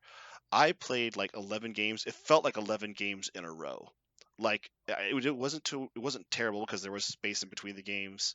I know you didn't appreciate how they did space in between each of the invitational games. I actually loved it because I felt like I Who's could you? breathe in between them. Um, Who are you referring to with you? sorry, Brandon. You said Oh, you okay. thought it was a little bit too much Uh, time. I think it was too much time for my preference, but the fact that there was time in between rounds was a huge bonus. Like Yeah. they get 100 bonus points for adding the break in between every round of the invitational. Yeah. They lose like I don't know 8 for it being a full hour. Yeah. Like so it's like a 92 bonus still. Like it's still very good. Mhm. For people that don't know, there was a 1 hour break in between each round. That way, like it allowed for people to be on the stream. It allowed for the people to do interviews with the streaming people. You could basically pick whenever you wanted your lunch break. You could go to the bathroom in between rounds. It was great because if you wanted to do anything that wasn't in the gaming room, the convention center is huge. So we timed it. It was like a 28-minute walk to our room and back. And so by the time you go through all the crowd and everything, like it was not a quick turnaround. So if you wanted to go to your room and like have lunch, like that's a 45-minute interaction. Like so the fact that they had that was good. Now personally, I would have probably done 30 minutes in between rounds, maybe 45. Either of those things would have been a little bit better than an hour, but the 100% that needs to be adopted, like having an extra break in between rounds. Because the game doesn't take that long. It's not like we're running 40K, which for some arbitrary reason takes 4 hours to play a fucking match. Like we can get in 5 rounds in a day and still have breaks. Even with those breaks, though, I love that I got to play like 11 games more or less in a row because I saw things happen with my list that I could have never seen if I played even 2 games a week, which is double what I normally get. You know, my average is not 2; it's like 1.25 games a week. So since I got to play just 11 games right in a row, I got to see so many. Not, we'll talk about like the meta in our next cast, but I got to see what my list does in so many different times. Like I knew on round 2 of the invitational, I played my opening turn completely differently because of a bad opening turn I had 2 games before that, and I never would have put all that stuff together if I was just playing every week. It only happens at a Yes. con, and so, but because I played it totally differently, I had a very different game. It was so cool to see, oh, Wasp needs to go here instead of here. My first instinct was to go that way, but I actually should put her this way. Black Cat should go with her because they're both stealth and for this Yeah. reason. Like there's so many No, things I learned with that kind of Yeah. repetition. It's a completely different experience. If you go to your game store every game night and play one game and go home, and versus coming to just the tournament and playing 3 games, you will get noticeably better playing those 3 games back to back than playing 1 game a week, which is actually less games total. But by compounding the experience back to back in immediate succession, you can actually apply the lessons you learned in the previous game. As where if you're taking a week break in between each game, you're forgetting all the important relevance of all the things you did last time. Like, oh, I forgot to play my tactics cards. Like, I should really work on getting my tactics cards out faster. Or I need to work on my deployments. Or I need to be prepared to, like, take early points and stuff. All that shit, you're going to forget it by the fucking time you next play. As where if you're playing in a tournament, you're just getting back to back to back repetitions and experience, and you're compounding those lessons. As where you're forgetting them playing once a week. The trends appear much more easily when the data is right next to each other. So when you don't, for example, I was sitting there at one point and I was across from a really good player, and while this was after I had just went 5-0, and so at the tournament, the stream's going all the time. People are starting to notice, like, there's an A-Force guy going 5-0. I played a non-meta sleeper list, and I'm doing fine. And so, some players coming up to me going, like, how did you why did you go with A-Force? And I'm telling them a little bit about it when we talked on the cast. And then they say, well, why Wasp? Well, this one guy was like, why Wasp? I was like, well, Wasp could do this and this and this. In this game I just played, she moved twice, did a 5-die energy attack, a 6-dice energy attack, moved once, and placed herself twice, and threw a size 3 terrain. So she dazed 2 characters and moved all the way across the board. And he's like, yeah, but Wasp bad. Haven't you read the internet? She's terrible. Yeah, but he couldn't get it. And the reason why is I purposely put Wasp down 4 games out of my 11, and in 2 of them she didn't perform quite as well because I didn't play her well, and in 2 of them she wrecked face. She was great, and she was really important to my game plan. And guess when those 2 games happened? Well, after the first 2. And you would have to play Wasp 4 times in a row, right in a row, to see that trend and what she can do. If you played her once ever and decided she didn't like her, but maybe put her again 3 weeks later on your one game night, it doesn't work. And that was the guy. Obviously, that guy had that experience with Wasp. He probably did try her. Yeah. Are we allowed to now burn your dice? Can we get rid of them? Like, can we buy them from you and throw them in the I was trash? really hoping they get lost on the plane. Nope, they're very, very well. I actually added to them because They're very well. They're like they slept. They got a rest. They're quite rested. They were on. I actually had to add. I wondered what it was going to do to their mojo because I'm playing She-Hulk. I constantly needed to roll like 15 dice and stuff like that, and so now I actually have a bunch of dice, and I didn't know if that was dilute the mojo of the original 11, but so far so Trash. good. Trash. I have 2 quick points. One, just a comment. Perrin went 2-4 in the Invitational. He went 0-3 day 1 and lost 2 games by 1 point. But came back, went 2-1 in day 2 to finish 2-4 overall. He has been super motivated to get better now that he realized what good players are like. And so he's been playing 1 game on TTS every night and recording it and having me go over the mistakes he's making. So, Are you serious? That's awesome. I'm dead serious. That is Oh, wow. Remind me. We need to talk about that later. Okay. The second point I just want to make is on day 1, I had a really nice guy after our scrambles, because we're not in the LCQ, he was just asking around if anyone wanted to play a casual game. And I'm like, sure. So I sat down with him and I said, you're going to have to explain to me what you mean by a casual game. Because all these models are viable, right? Do you want me to try less hard? I don't understand what casual versus competitive is. Because in my mind, I'm going to try to win. How do I turn that off? I'm not going to turn that off. So I get don't play broken shit is more casual than competitive. But what he said was, well, normally we just play mono affiliation, just play a bunch of models in that affiliation. I was like, okay. So I'll play Brotherhood, and I won't splash any of these random characters. We're not going to put Rhino down. We're just going to play Magneto Brotherhood, just it's quote-unquote meant to be played. And I did, and we had a great time. So anyway, just interesting. We were talking earlier about, Parker, people turn up their noses about try-hard players. Okay, well, what's really the difference between competitive and casual? So anyway, I just thought that was an interesting experience that I would share for anyone out there. I actually love that that feeling. I was talking to Brandon in one of our 14 hours we had yesterday that day trying to get back to Kansas City, and I said that it was common after most cons for me to be really excited to play the next day. This con was such a great con. I felt like I got it all out of my system, and I felt really good. But I love that Perrin's in that headspace right now. I used to love being ready to play the next day after a con because I didn't do so hot. And I was like, no, this is not good enough. Look at what all these other people are doing. Look at the success they're having. I want that too. That looks like so much fun. Mm-hmm. I used to love that feeling of let's go play more games right now. That's super cool. I'm glad. Good for Perrin. All right. Does anybody have any closing arguments before we wrap this up? We're a little up against the wall on time here. I will say this was my very first. This is my very first con successful Dark Horse. I did this. I had a successful Dark Horse run at a regional event for Star Wars X-Wing, and I felt really good about this one. Really good about that one also. I won that one. But this is my first Dark Horse at a con, and it was a lot of fun. It was super fun. I like playing off-meta stuff because it feels like beyond any advantages it might give you for like Dark Horse or whatever, it's fun to not just play mirrors all day long. Mm-hmm. right? Like if you like, oh, I'm playing Malekith, my opponent's playing Malekith. Just imagine that, right? It'd be annoying. How So- What's that terrible like? would that feel? Yeah. Yeah, that's God. I would just feel like a trash bag all day. Like, gross. Anyway, back to the reality. Yeah, like I don't like playing Brotherhood Mirrors. I don't like the Brotherhood Mirror is the fucking worst. By the way, it's just like, hey, did you win priority? Congrats on your free win.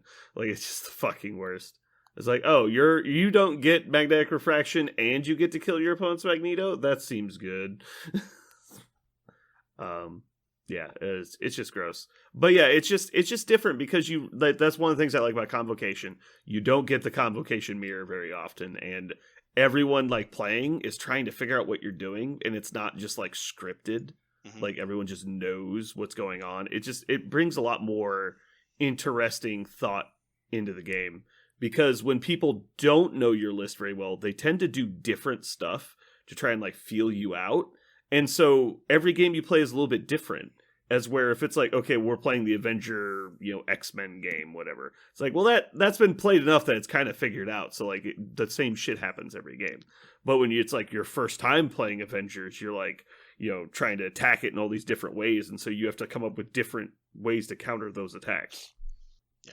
It's also, I'm not gonna lie, I love the attention that I get when I play Dark Horse and I get any sort of success, because everyone's like, hey, this guy, good for you. I get nothing but high fives and pats on the back and people coming over to like watch the game and just like study.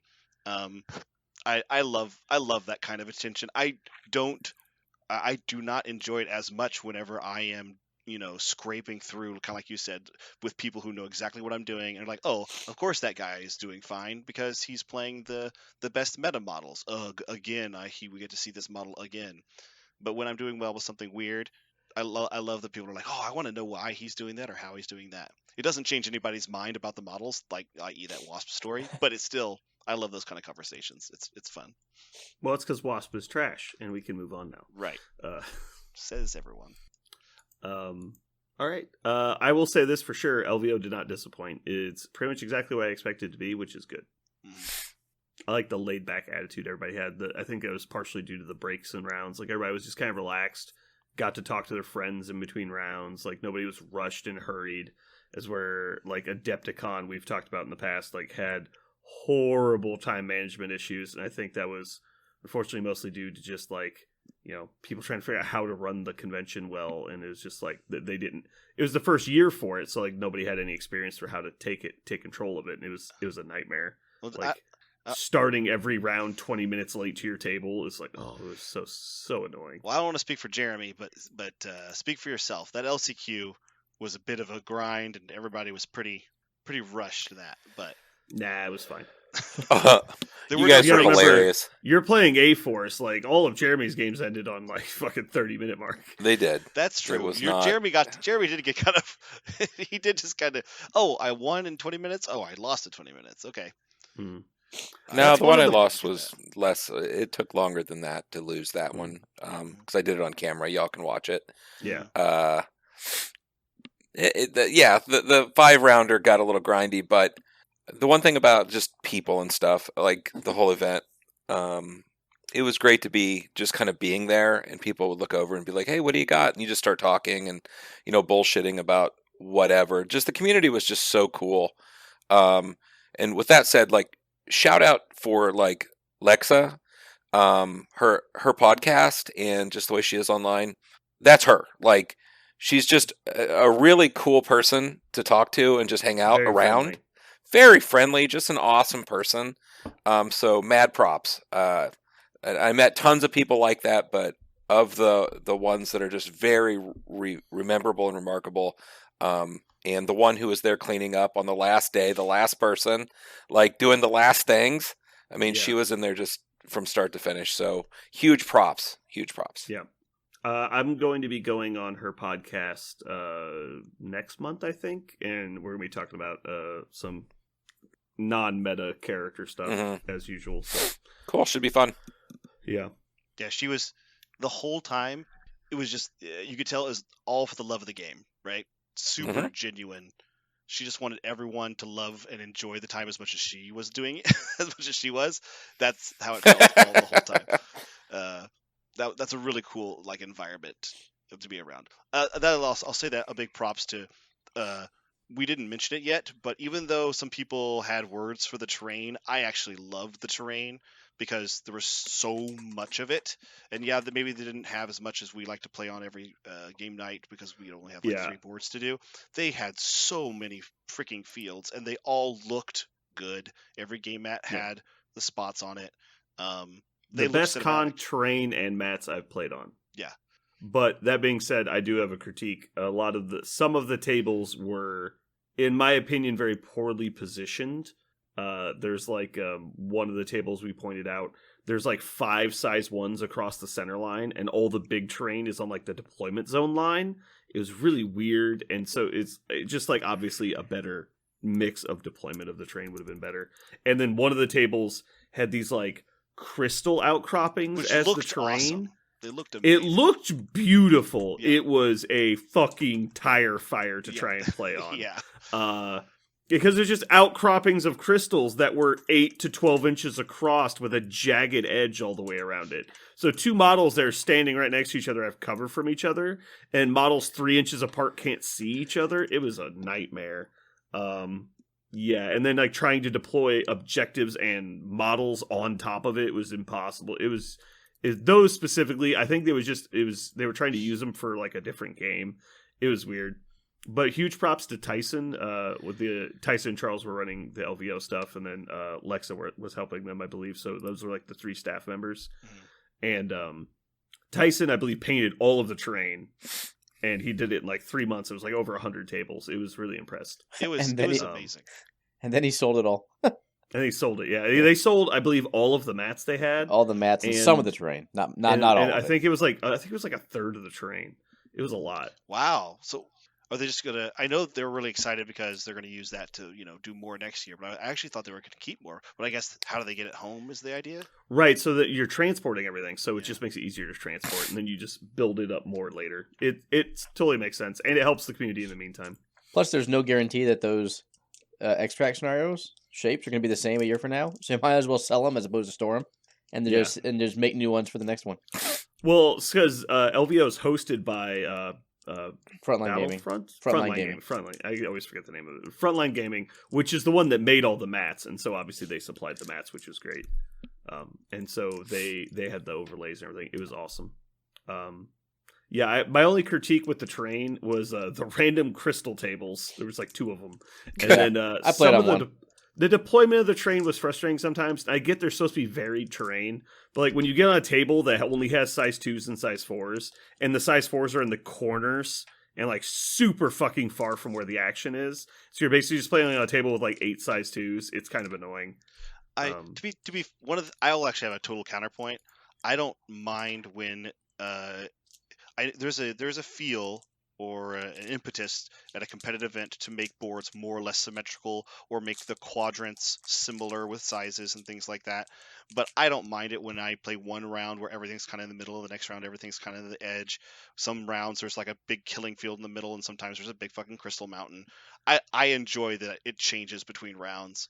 Well, I don't mind it changing. The problem was like it was absolutely symmetrical. Everything was perfectly symmetrical, and there was basically no terrain on the table. Okay, is the problem? Like the fact that there was the 2 size 4s and they were fucking forever away from everything just meant they didn't exist.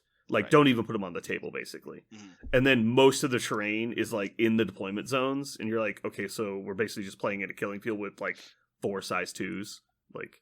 That's not a table. Yeah, right. That's just not a table. Right. I didn't have to play in one of those tables, or if I did, right. I didn't notice. But So one last thing, final thought: if you bring us stuff like bottle openers, we'll give you a shout out. Yeah. Yeah. Shout out to Mo. He trolled us accidentally, and then also gave us a present. Mo brought us each a cool present, but he came to the MCP hall. And then gave the stuff to a third party to give to us and left. And so we didn't get to say thank you or hello. And then, so I texted him and I was like, hey, where are you? And he's like, oh, I'm in the X-Wing hall. And he described himself. And he said he's a tall Asian gentleman wearing Green Bay Packers colors. So we go to the X-Wing hall, me and Parker. We're all excited to meet Mo. and we're wandering around, and we see this gentleman playing Lord of the Rings. He is a tall Asian gentleman wearing a Green Bay Packers hoodie. I was like, that's Mo. We found him. Cool. So we stand next to this person for like 10 minutes. It's just because he's in the middle of a We turn. didn't want to interrupt his game. You know? We didn't run for the game. It's a tournament game, and they're constantly talking between each other, and they're like moving infantry around. And he's like, "Well, he didn't say he was playing X-wing. He said he was in the X-wing room." And it's like this all lines up. It's like this has got to be Mo. And so I kind of like cautiously wave at him a couple of times. He kind of like looks at me and then looks back at the table, and totally ignores me. And eventually, we walk around the table, and Parker texts with Shore. He's like, "Hi, are you Mo?" And he goes, "No." And he just looks back at the table. He wasn't like, mean about it. He was like, no. Yeah. And he went back to his game. And I was like, oh. Well, this is awkward. So we About walked 40 around the room seconds for like before we said to each other, there's no way. Could you imagine if this isn't Mo? Well, we could imagine. there was only like 20 people left in the hall. Like, it's got to be him, right? Oh man. So yeah, Mo, wherever you are, we cared very much to find you. So much so, Mhm. we stared at another completely different person for about 15 minutes until we decided to find out if it was you or not. That's how much we care about you. I asked everyone playing X-Wing, "Do you know who Mo is?" And We everyone did. said no. Yeah, we asked a bunch of people too, trying to find. We tried. Yeah.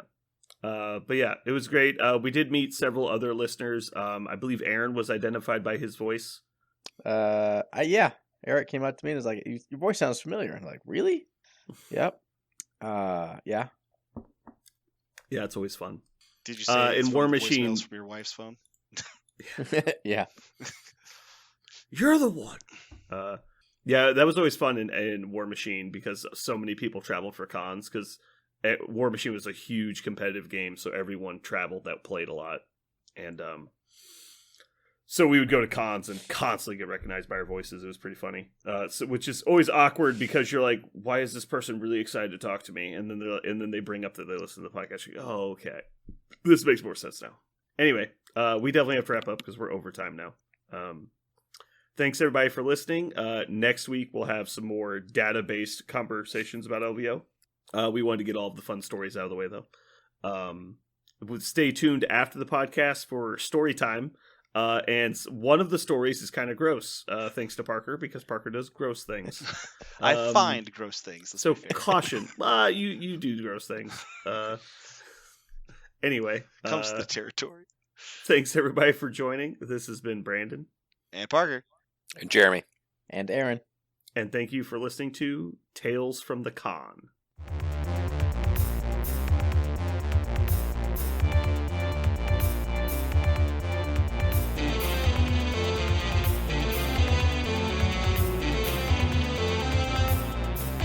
So what are we gonna call this thing?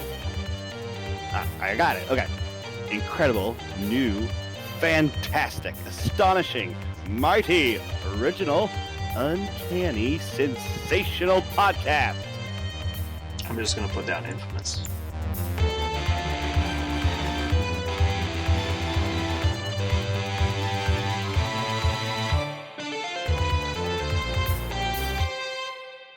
And we're back with another amazing episode. What's important is the Chiefs did it. Well, that's later talk. Yeah, but I'm always excited now about it. Do we want to just talk about it now? Can we just get it out of the way? Like, I think it's important. It's important for everybody involved. Aaron is so disappointed. Aaron's He's been like, really wanting to talk about it for a while. Aaron's been sitting here for 2 hours waiting to talk about MCP. He's like, you guys are going to fucking talk about Chiefs? Oh, he's getting his gonna switch start out. painting his models. He's painting his models. He literally turned around to paint his models. Calm down, Aaron. We'll give you time to talk about it. Wow. Okay. I'm sorry, Aaron. You don't have to apologize. Just let me know when you guys are done. Cool. We're just going to give the people what they want. And what They the are. people want is Patrick Mahomes. The floppable version, or are they gonna make like a new floppy doll? Whatever it is, we'll buy it. I'll buy two. Flop. 2 or 3 of those. Aaron, I have an idea. I think this will make everyone much happier and good with the situation. I'm going to have you run and then start to dive, and then a professional NFL athlete is going to shove you in the back and land on you. And then you can just tell me if you think he flops. Okay.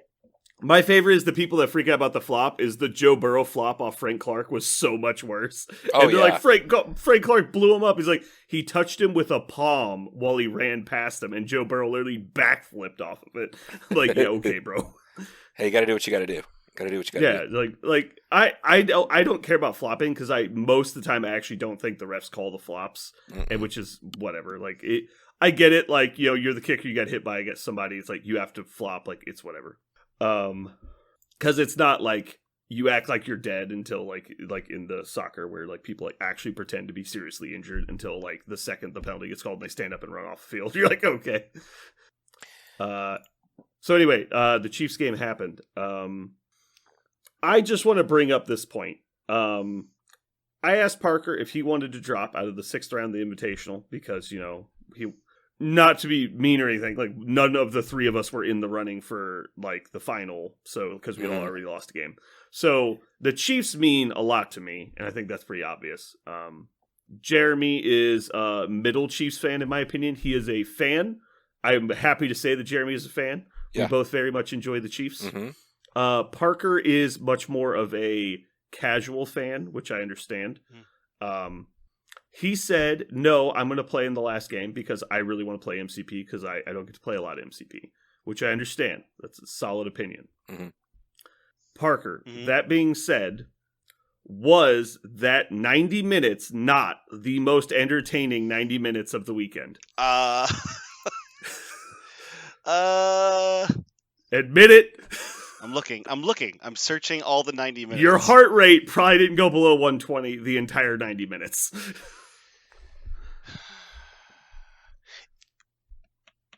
I think it was. I will say this: it was the perfect end to it to me because it was such a great weekend. It was a great weekend, and I really wanted like that big exclamation point on the end, and it was that.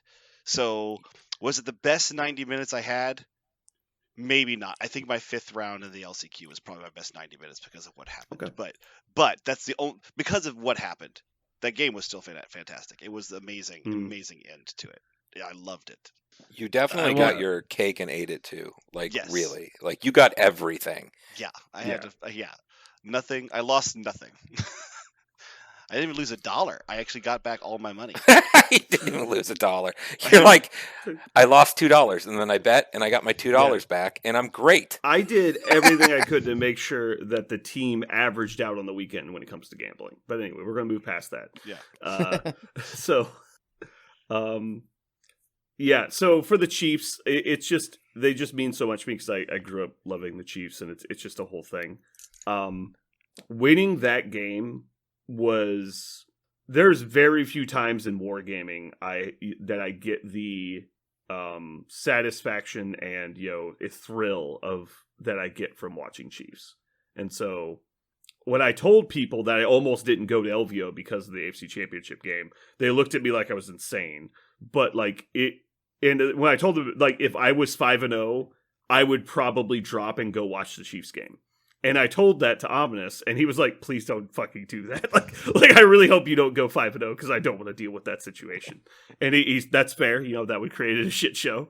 I would like to think that the other person in the finals would have accepted that we could have waited 2 hours to play the game and just played it after the AFC Championship game. If they hadn't, cool. Good game, man. But there was probably going to the WTC for War Machine was up there with that game, and maybe playing in the War Machine Weekend Invitational because it was something I worked towards for like 3 or 4 years as a personal achievement to get that to that point in War Machine, and winning my first game in the Invitational was pretty big. So those compare to like the AFC Championship wins for me. But when it comes to personal feelings, like I just care so much more about the Chiefs than I do about MCP. I love MCP. It's a really fun game, but like I can miss playing a game of MCP to go watch something that comes around once a year. Like it's just more important. So anyway, a quick note of the things and people who care about the Chiefs. Do you know who doesn't? Most of the motherfuckers in Las Vegas. Yeah, dude. Yeah, it was big the fans of the Chiefs, weirdest. I played quite a bit of gambling and stuff, and like I'm at the craps table and everybody's talking, and it's kind of a relationship at the craps table, right? Mm. And I'm wearing my Chief shit, and we had won, and people are like, yeah, and they're kind of mumbling about stuff, and refs or whatever, they're doing that stuff, and I Yeah, was like, whatever. yeah, but, and I looked over and I go, yeah, but we won, and I remember that it is not a we. It is, I suddenly realized that I was quite alone. Mhm. Yeah, it was kind of weird because normally, like, everyone's excited when Yeah. the Chiefs win because Kansas City.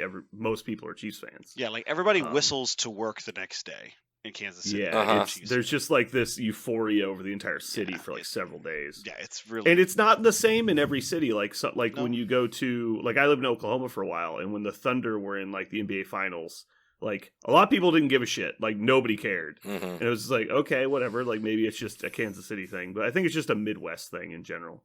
Like, Midwest people just care so much more about sports teams. I will argue that the South also can. You don't find that in the South.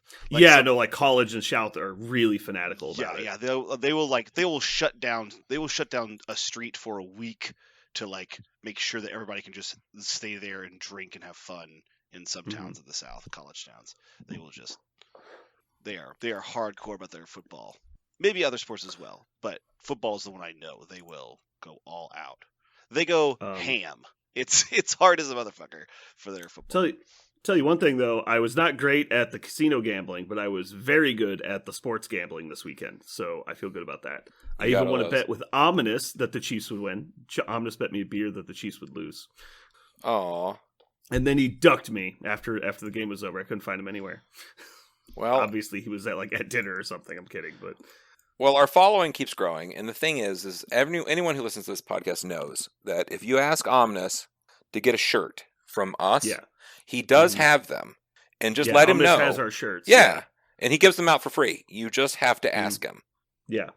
It's a special promotion he does for other Mhm. podcasts. It's Yeah. really cool of him. We did actually meet another MCPer who was at Elfio and immediately saw our Oh, there was shirts several. and it was like Chiefs. He was super pumped. Yeah. Just a long time Uh-huh. Chiefs fan from New England. I can't remember where he was. New Jersey. Upstate New York. That's right, upstate New York. That's where it was. Yeah. Yeah. I'm terrible with names. I'm not even gonna pretend to remember anyone's name. I know like 3 people's name from the weekend roughly. Yeah. It's just a flaw I have. I don't remember names. I remember numbers. But yeah, the game was amazing. I was very stressed because I think 90% of our roster got injured on the first drive. It was really bad. And there was people that were injured they didn't even talk about on the broadcast, so I didn't even know they were injured because of the amount of injuries. They were like, "Oh, we're done with this. Like, there's just too many. Like, let's stop telling people." Like, it was crazy. Yeah, the 49ers collapsed in their own dark black hole, and I thought we Dude, were I going to get felt- sucked I into the felt same fucking so one. bad for them because we've been there, man. Where it's just like you just can't, you just don't get to play. Yeah, that was brutal. I felt bad for the San Francisco fan base. But yeah, Chiefs game. I imagine most people that give a shit watch the game, so we don't need to break down the details too much. Yep. But yeah, I will say that it was definitely the most exciting part of the entire weekend for me. Hey, and I finally got body slammed onto something soft, which was really nice. Yeah. Listeners, for those of you who don't know, every time I've ever watched a game with Brandon, when we win, he picks me up and body slams me onto something. I don't And- always. It's only on like third or deeper round of the playoffs. Like this when he gets body That's slammed. true. I don't. You It's generally not just like yeah. preseason game, but body slammed onto the bleachers. Like that doesn't happen. No, right. Oh, yeah, Jesus when we're Christ. live, you do not even attempt to do it. Although I think you've lifted me up once and then like put Yeah. me back down. I But picked up Jason once. Jason is heavy. yeah, this time when you body slammed me, we had a giant hotel bed right there. I'm so glad we didn't watch that game anywhere else. And go through the floor. Yeah, Jesus. body slammed me. If I into a told you it slot was a machine. complete accident, there was a bed over there, would you believe me? I mean, yeah, in the 30% believe, yeah. Because you also commit to it too, although I don't think you would care in that. Well, I only intended to pick you up, but it was a little enthusiastic, and you kind of went up over my shoulders. So I was like, "Uh-oh, I guess I'll just throw him on the bed." Yeah. Anyway, super fun game. So that's, I guess, story time number one. We watched it in our hotel room because there was, for some reason, nowhere in the fucking casino that was just playing the game that you could sit down and watch. Like, Again, all, we weren't. there was a tiki bar I was planning on watching it at all weekend, but there was nobody manning the tiki bar, and so none of the TVs were on the right channel or had volume. And it was just like, ugh, like, so we just went to the room. My wife Yeah, they watched just- it at the sports book. Oh yeah, Yeah. They didn't told have- us that we couldn't sit in there unless we were buying drinks, and then there was a bunch of people in there smoking, so I just didn't want to. Oh, she bought a Pepsi and milked it for 3 hours. Yeah, I mean that would have been fine, but I don't think they had the volume of the game in there, did they? Like, No, I thought. it was no volume. yeah. I joined her for a while. I don't remember. So anyway, that was the Chiefs game in Vegas. That was fun. Luckily, my seats went to good use. Friend of the show, Brandon, other Brandon at the store who plays MCP, took one of his friends. Anyway, so let's see. We got next story of the weekend. We went to Penn and Teller after the Chiefs game. Me, Jeremy, and Parker.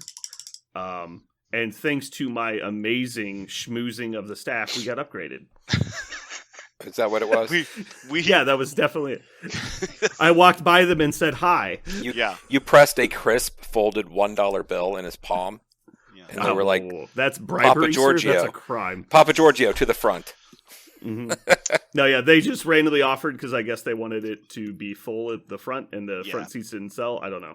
Yeah, that's what it was. So we go in. They upgrade us from the balcony to the 8th row, I think I counted, which was pretty cool. So we sat down, and there's 2 people playing jazz music before the show. There's a guy on the piano, and there's a guy playing the bass.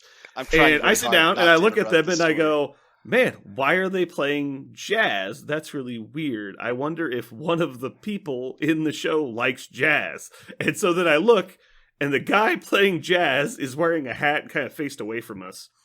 I look at him for a minute, and I go, wait, that's Penn. And so I turn to Parker and go, that's Penn, look. And he goes, yeah, okay, bro. He just like looks at his phone. I'm like, no, wait a second. That's really Penn. And he's like, good story. And then I look at Jeremy, and Jeremy's like, yeah, it's definitely Penn. Yep, it was him. So Okay, we spend the next 10 minutes trying to convince Parker it's Penn. At which point, he never believes us. what happened was, by the way, if you would have said, "Look, it's Penn," like that, you would have described it, I would have been like, "Okay, maybe it's believable." What you said was, "Hey, look, it's Penn playing the bass. It's Penn playing the jazz." And I went, I didn't want to yell it because we're 10 feet away from him. I didn't want to distract him. I know you had a good reason, but when you say something that dry and sardonic, instantly all of my suspicion just cranks up to 11, and I go bullshit. Like I throw it out the window because you have trained me so diligently in skepticism of everything you say, like that. I think it's I know I'm really good at delivering the dry sarcasm, and like Right. people are not always sure if I'm fucking with them. Right. But I feel like I've damaged you in some way because you only think I'm lying when I'm not, and you think I'm truthful when I'm lying. Like I don't know if I've just like you are so suspicious that like you've broken the interaction, and so like you'll never believe me when you should believe me, which is really on you when you think about it. Yeah, right. To be fair, he wasn't wearing his regular outfit. He had like a jazz outfit on. And I actually talked about him because they had a camera on him on the other side of him. He was playing the bass, and so he was standing up, and his back was kind of to us. And so they had a camera on him, like looking up to his face, and he had like a fedora. And I talked about the rings that he had on his finger, and I was talking about like, I don't know if I could ever be a guy who wears rings. We had a conversation about it. At no point in that conversation did I ever imagine that was Penn. Like At every point in that just conversation, so people understand, there's huge TVs in the theater, Yeah. and they keep cutting between the face camera of the 2 people playing jazz that are 4 feet away from their face, and at no point did Parker believe me. the entire time I knew Parker knew that was Penn. That's how confident. I know. I had no idea that you were so blind. You're right. I was absolutely confident. He was just fucking with us after a while, and he's just doing the joke of, "Oh yeah, I don't believe you," but like he knows. We got Like, reverse it's plays. obvious. Some could say blind, others could say insanely skeptical, but that is Yeah. Insanely skeptical. So Moral of the story is we had to go to Las Vegas to discover that Parker had face blindness, and we just didn't know this whole time. It explains a lot of things in my life. If It that's does. Like, yeah. Parker, after the gentleman playing the bass, who is yet to be identified, stands up, and the pianist comments into the microphone, "It looks like I'm losing my bass player. I think he has another job." But I guess we'll see him again later. And then he walks up the stage and takes like a little bow or whatever. And then I look at Parker and like, how'd you not believe that was Penn? And at that point, I was like, "Oh shit!"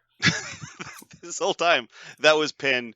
This means I've been truthed, and I look like an idiot. At that exact moment, both Brandon and Jeremy, they lose it. Like, they lose their shit because they realize. Jeremy realizes that we realized that you weren't fucking with going us. hard skeptical the entire time. Brandon is beside himself with my idiocy of not being able to recognize Penn. And at that moment, I turned to them and I go. I can try to find exactly the words I said. I have it written down. I can tell you exactly what you said. Because I had this thought. You said... What did I say? Yeah. Parker turns to us and says, "Can I tell you my biggest regret in my life?" And then I just start laughing because I know what he's going to say. And I finish the sentence of, number 1 is meeting Brandon. Number 2 is meeting Jeremy. And number 3 is losing my leg in Korea. And we're all losing it. And I say, and we're like crying. I feel bad because we're being so loud. Yeah. I know we're just distracting everyone in the theater, including the guy playing piano. And then Parker, basically in tears, finally gets out what he was originally going to say, which was. And I say, I regret never learning to play the piano. And we start, and we all proceed to laugh, cry for like 4 minutes. Yeah. I mean, it's really not Parker's fault when you think about it. There's a lot of 7'3", 6-year-olds that play jazz at the Penn and Teller Theater. Yeah. So. Parker, there's one other thing we learned about you this weekend. I don't know if you want to talk about it because I know it's kind of private, but you have a fondness for touching things in bathrooms. Oh, Jesus Christ. Throw up. That was my nightmare. Oh, my God. I did not know you wanted to talk about that.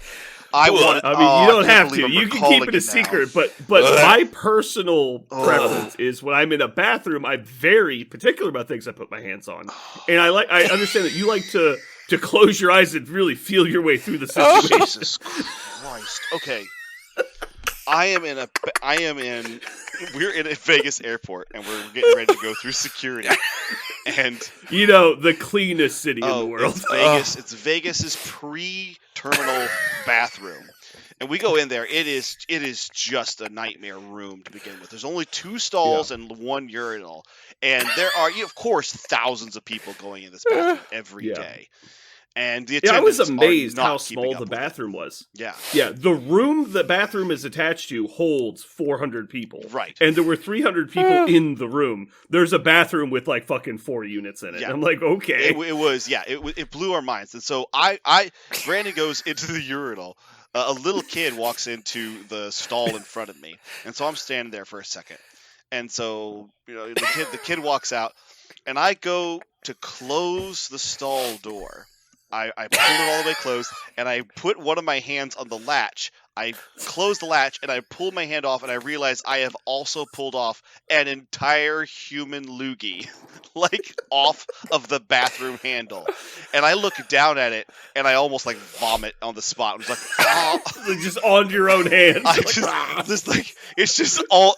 and I open the door again with my foot, because I dare not find out what else is on the fucking handle. And I go over, and I start scrubbing the shit like I'm fucking about to do surgery, and I'm just scrubbing every inch and every crevice. Just peel his hand like a banana. Oh my God, I'm so terrified of what fucking anthrax, Ebola bullshit I had just acquired from what continent unknown. And I'm just like, then I'm scrubbing so hard, and I do it 3 times, and I'm thinking about Brandon. And by the way, Brandon and Jeremy, multiple times I commented to Jeremy, where the fuck is Parker? Right. We've been waiting for like 20 minutes. I know they're outside watching my stuff, and this is like we're already on hour 3 of this great journey back home, and I'm like, I know they're probably wondering what the hell's going on, but I have to keep scrubbing. So I washed my hands 3 times, and I finally feel like I can dry them off, and I go back into it. They'll only stall, so I have to find a way to close it now. And so I go back in there and I close it with my foot. Shit with the door open at that point. Oh my God. And just and I went to the bathroom. Luckily, the toilet was in a much better shape. It wasn't like absolutely terrible. Well, clearly they went in there for spitting, not for shit. Right? Yeah, they don't. Who needs a toilet? They have a handle. Like. Oh my God! When you came out, I have not seen anyone that like you looked so angry. There sad. was with no direction because like there wasn't like a kid out there that you heard like making like snot rockets. It was just like somebody, something. Yeah. It was horrible. The best thing is you guys are both of you are like, okay, let's just go. You're like let's just collect ourselves and move forward. And I'm like, okay, good. And then you distract me for a couple of minutes as we find our way through the line. And as soon as we like stop and wait for a moment, I turn around and I'm so mad. What monster? And then we lose it because we realize what I had just found, and I had a chance to process it. Oh my God, that was awful. It was. So later on that day, while we were in the bathroom, or I went to the bathroom while we were at the your. Spoiler alert, the second gate we went to, Parker. Mm-hmm. And this is after Jeremy had already left. And I go to walk into the bathroom. I don't know if you've been in a lot of the airport bathrooms, the larger ones that are inside security. Mm. But you go in, they have two doorways that come into like a circular room. Mm. And so all the urinals are attached to the middle island, and then the stalls are in the back, and then the sinks are in the front. And so I walk in, and I'm kind of like snaking my way through traffic, and I go to turn a corner. I'm like, I'm just going to pee real quick. I turn a corner, and someone had vomited. Ooh. But they had covered such a large portion of the wall that God. I think the person may have died. They covered from the right side of the wall to past the third urinal was completely covered from like shoulders to floor. And I was just like, what happened? Did a person explode? Oh my God. You never told me about And so I just walked this. out and I found a different bathroom. It's like, I'm not going in here. Like, this is ridiculous. There's like That's a guy awful. like standing 3 feet from the wall trying to pee into the fourth urinal so he doesn't stand in the pool on the ground. Like, what the fuck is with this place? Yeah. Anyway, the rest of the airport was pretty clean. Yeah. Not gonna lie. Fine. Yeah. Everything else is okay. But Ugh. that was. All right. So we have one last story time, and we're gonna get into the episode. This story is called "Don't Fly Southwest." Oof. I don't know if you guys share the sentiment, but I'm there at this point. Yep, I'm done. I told you, Aaron, we should have flown Spirit. I don't know. Hey, what at you're least talking Spirit- about. I got home just fine. At least Spirit doesn't even pretend to think you're a human being. They're like, Yeah. get your shit, get the fuck on the plane. What, you don't want to go? Then sit here. Bye. Yeah, we left 20 minutes early. What's it to you? Should have been here. Fuck. Yeah. No, we didn't make an announcement. Like, Oh my God. oh man. So anyway, so this is Monday morning. We've wrapped up at the con. We've checked out of the hotel, and we go to Denny's. We walk across the street to Denny's. It was We have a excellent. nice breakfast. Yeah, it was great. It was really good.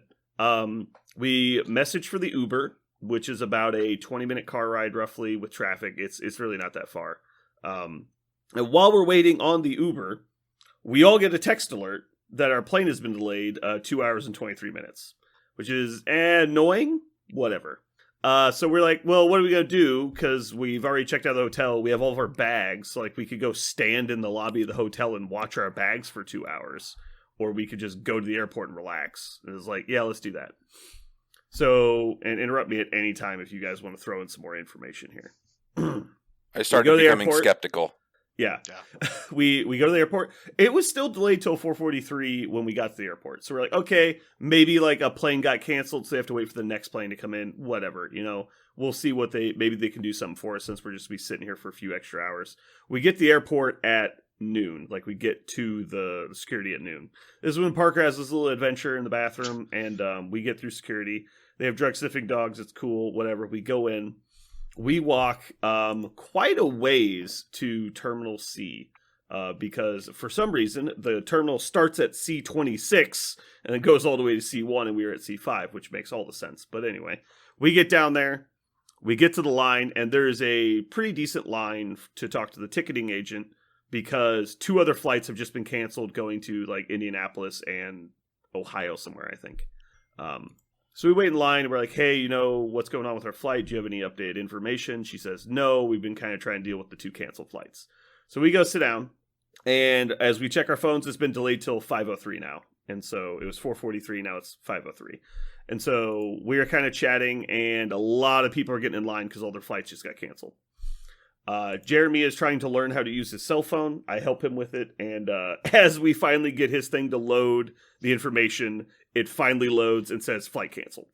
So that's when we find out our flight is canceled. So we get up, we go stand in line, and which is now like an hour and a half wait to get through the line for the ticketing agent. And Parker, who needs to be at home to watch his children tomorrow, is frantically trying to find another flight home. Is there anything relevant that happens while we're in the line? I immediately grabbed a hotel room because I've been involved in this shit before. So I grabbed a hotel room. I grabbed the flights that were available, which we found that there was one that was the 6:25 in the morning. Yeah, I was like, I'm done. I'm not stressing over it. There was like 4 of them that were available. Only 2 were nonstop, and only one of them hadn't been delayed yet. So Parker finds a United flight that looks like it's going to get out at about, what is it, like 5:30 or something? It was originally like early 3. evening. Yeah, but it's supposed to be pretty close to our original takeoff time. right. Mm-hmm. I get rebooked to the 6:15 automatically, which then gets delayed and then canceled, and then I get rebooked to the 6:25 in the morning the next day. So I'm like, all right, whatever, like we'll figure it out. And I would rather sleep in the airport than go take an Uber back to go to a hotel just to sleep there and then Uber back in the morning. Anyway, we get to the front of the line. Parker gets his flight canceled and a refund, and then he buys the United ticket. I ask if there's any other flights. She tells me there's an 825 that has 1 spot on it. And I'm like, well, I'd like that. She goes, okay, well, I'll put you on standby for that and keep your 625 as a backup. I go, okay, well, that's probably a good idea. So I check the new flight, and it's been now delayed till 1 a.m. And I was like, great, this is looking awesome. Apparently there was an ice storm in Texas, which caused all of this, apparently. But more on that later. So Jeremy decides to go to his hotel and is just going to take the morning flight. Me and Parker go over to the Delta terminal. The Delta terminal is a 30-minute walk and a 5-minute train ride away from the C terminal. Jesus Christ. It is not close. It is a completely different airport. It is a different... Yeah, it's at another airport. Yeah. Oh my God. Which we didn't know at the time. It's We had to take a train. It is McCarran Airport. Yeah. Which, by So the we go way, over there. is completely different in every way. Like, it is 4 Yeah. times wider, like the aisles. Yeah. It looks 100% different. It was almost identical to Chicago O'Hare Airport. As where the one we were in was like the Kansas City airport. Like, it's very small in comparison. It was weird. Anyway, so we go over there, we kind of hang out for a bit, and then Parker's flight gets delayed by like an hour, I want to say. Maybe 2 hours. It's at like 5 o'clock now, right? Yeah. Yeah, that sounds right. Then your terminal gets changed from 58 to 53, which is whatever. While we're sitting there, I'm like updating that now my flight's now at like 1 a.m. It's going to land at like fucking 4 in the morning after time change. So we're just kind of sitting there waiting, like talking and crap. And then Parker's terminal gets changed again to the B terminal. And so we have to take another train, the 5 minutes back, and then walk way the fuck across the airport again, which another 20-minute walk just to go sit at yet another terminal. And then we just kind of hang out there for a bit. And then we check, and the 8:25 flight has now been changed to on time. And so Parker's Delta flight has been delayed to after when he needs to make his connection flight in Denver. And so he cancels that. He books the 8:25, which is now showing on time. We run back across the airport yet again to get back to basically where we were to start with. And get me, I changed from standby to on the flight. And then we're basically just waiting for the flight. Then it gets changed gates, and so we have to go to, again, the other side of the fucking terminal. And finally, we're on the flight we're going to be on. And then it gets delayed till basically 10 o'clock. But they keep telling us it's going to happen, like the flight's going to leave. And then eventually we find out it was because they're waiting for flight attendants. That flight kept getting put back to, but we noticed it was at 12. It was leaving at 12:30 according to the website. But all of a sudden it just shunts all the way back to 8. Yeah. And we're like, okay, they must have gotten a crew, because if it goes back to where it was, something positive happened. It was so... I was beside myself with stress until we saw that happen, and I was like, cancel everything. They made an announcement even. They were like, okay, it's getting pushed back, but it's because our crew that is going to fly it is coming in on a flight that's already in the air. It just hasn't landed yet at 9:10. And so we end up getting on the plane. They start boarding at like 9:45. We get on the plane at 10, and we find the only 2 seats on the entire plane next to each other in the very last row of the plane. And I keep texting Jeremy. I send him a picture of us sitting down. He's like, oh my God, it's happening. Yeah. And so we push back. And while we push back, I look around. I'm like, man, the bathroom's in a really weird spot on this plane. It's different than the 737 we flew out. We sent out on a 737X. This is a 737-700. And I tell Parker, this is a shitty plane. Because I'm like looking at all like the old wear on it. It's got like shitty seats compared to the seats we flew in on. I'm like, this is a shitty airplane. And like 5 minutes later, the pilot gets on the intercom, says, one of our engines isn't working. We're going to have to go back to the terminal. The igniter. And I'm just like, God damn it. So we pull up and we sit on the plane for over an hour. While they try and figure out what's wrong with the engine, they find out that it was the igniters for the engine weren't working, so it just wouldn't turn on. They have multiple sets of igniters, so they just do a bunch of paperwork and use the other igniters. And so we finally fucking take off, and it's like 11:20 when we get in the air. Oh, by the way, that pilot didn't give a single fuck about like fucking taxiway speeds. Oh, that God. Guy almost fucking Tokyo drifted us around the corner. Whole, he was like, "We're leaving, plane, guys. We got just places waiting to hear be." A wingtip scrape the ground as he like pulled the left. Dude, that guy. Because I assume you guys have been on a plane before, and you get onto the runway, and then they put on the brakes, they rev up the engines, and they cut them, and they go, right? No. This guy was at fucking go speed. Like, he revved the engines and then took a left. We heard we were like, oh, we shit. heard the turbines like wind up, and Brandon goes, "Oh man, he wants to go." And so we're both thinking, okay, so we're just going to go straight. Nope, right. Hard left. Nope. Like, hard left. We're like, everyone's like, whoa. oh shit. And so then I'm expecting the thing to stop. Nope, that's it. We're going. Nope. Yeah.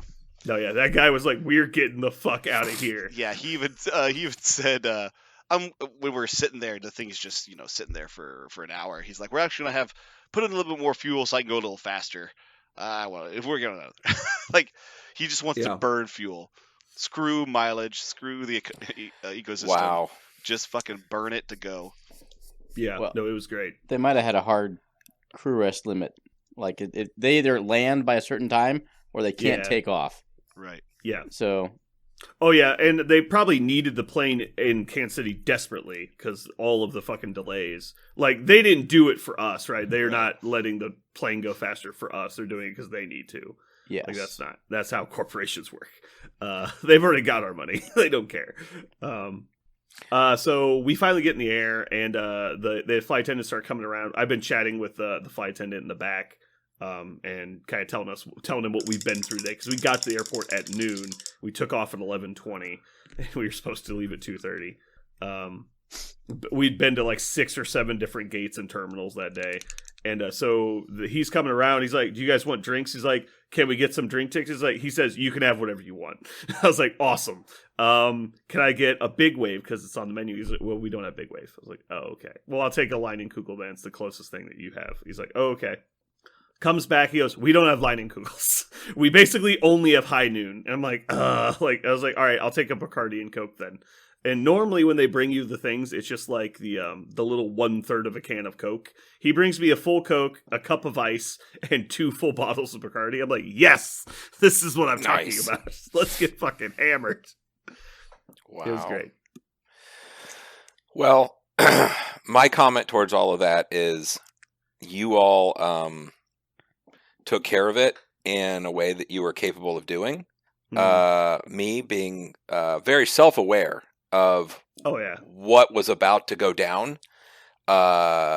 Your guys' choice to make it back worked out. My choice of chilling out in a casino for like 10 hours and going to bed worked out great. Yeah. So no, it definitely worked out the best way for me. Yeah. Like leaving the airport is the last fucking thing I want to do.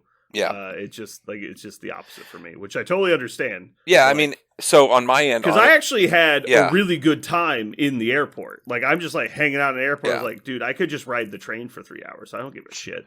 Like it's not like I can just choose to go home, so I might as well just like be here.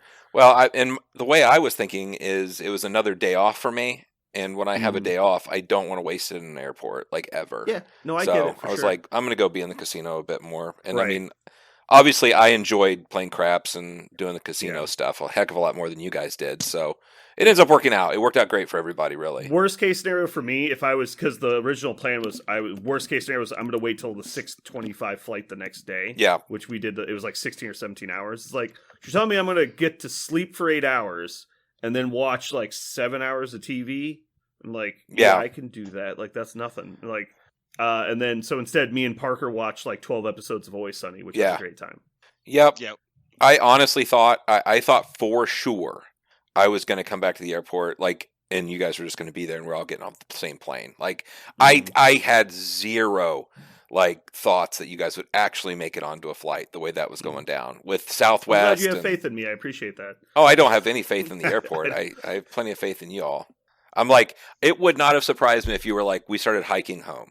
Like, I'm like, okay, sure. I'm sure you fucking did. When I told Parker, because he's like, I absolutely have to get home tomorrow. I was like, well, think about it this way. If you leave for Denver at like 6 o'clock, you land in Denver at 9 with the time change, effectively 10 our time. You could get in a car and drive home, be home by 6 a.m. Oh my God. Like, that is doable. Like, if you absolutely had to get home, that's what you do, right? If you miss your connection. Whew. That's not day. Fun. 8-hour drive in the car is not fun. After being awake all night. That's delivering a human heart kind of hours. Like a living, beating human heart to save a life. I could probably do that. I could do it. I could do that. So how was your flight, Aaron? How did that go? Uneventful. Completely uneventful? Like, why would I sign up for all the drama? God damn it. I did have to wake up at 3:30 to do it, though, because... Yeah. That's how you avoid ice storms, though. Because ice doesn't exist at 3:30 in the morning? No. So that's the thing I fucking hated, is like, oh, it's not our fault there's weather. I was like, there's weather in Texas. What the fuck are you talking about? It's in 3 states, none of which are involved with my flight or any of the other flights. Like, you're just using it as an excuse. That was the other thing. I talked to the flight attendant. I understand that it will cause other issues. Like, I get it. Like, but I was talking to the flight attendant. He's like, no, it's been this way since Christmas. Like, they're just not talking about it anymore. Like, he's like, this is normal operating procedure now. Like basically, they'll just get behind somewhere and never catch up. Ugh. And it's like, that's just how it is. The whole flying schedule is a house of cards, right? Because you've got plane X is flying 4 times today. It's going to start in Denver and end up in Houston, but it's going to go to New York and Chicago on the way. Yeah. And it's going to pick up a new crew in Chicago, right? Because they can each only work like 8 hours or 12, depending on the circumstances. So it's a huge house of cards. When one thing falls through, they don't have the flexibility to reschedule on the fly. It's like, oh, shit. But I guess we cancel everything? No, but you can build redundancies into your plan, and that's the problem is they don't. You are absolutely correct. because Like, we're just going to have 2 extra planes at every airport, and we're going to have 1 extra crew at every airport. Sure, They can do that. Dude, we looked out the window. There's 4 fucking 737s lined up outside of our terminal, just parked, not doing anything. The problem is they don't have the crew. Yeah. Which means they're over-scheduling flights for the crew they have. The Saturday Night Live thing that we watched was perfect. Yeah. Mm-hmm. Why should we respect you? You signed up for Southwest. Do you My even respect yourself? So we should respect it. No, my favorite part of the whole thing is like we're no longer using our 98 ThinkPads. We're now using these 2003 Dells. And then it's like, and our tech support are now using our 98 ThinkPads. It's like, God damn it. Yeah. It's like the fucking just recycling Oh the my technology. god. So good. We bought 1 new computer, everybody shifts to the left. Like, it's okay now. No, it was great. I actually had a lot of fun at the airport. I know it was like a grueling day, but I live for that shit. I don't know what it is. I guess I'm like a masochist. I enjoy like the no sleep chicken kind of aspect of traveling. You're like the survivalist that the car breaks down in the middle of the desert, and you're like, finally, a chance to survive. Finally. See, I'm the opposite. Like, this is interesting. No, I'm like, shoot all the flares, No. light it all on fire until someone finds us. Car trouble is the thing I fucking hate. I fucking hate car trouble. But if you're like, okay, Brandon, you have to drive to Vegas, and you could just say, but your car won't break down. It's like, fucking A, let's go. Like that's all I needed. Like, I'll fucking drive 24 hours by myself. Mm-hmm. Yeah, I guess I'm weird. Anyway, Aaron, do you have any fun non-gaming related anecdotes from the weekend? What's the rating of our podcast? Just keep in mind your son might listen to it. I don't know if that makes a difference. Oh, yeah. Nope, nothing to report. We're good. Got it. All right. I guess let's get into it. Are you guys ready? Yep. Oh yeah, so ready.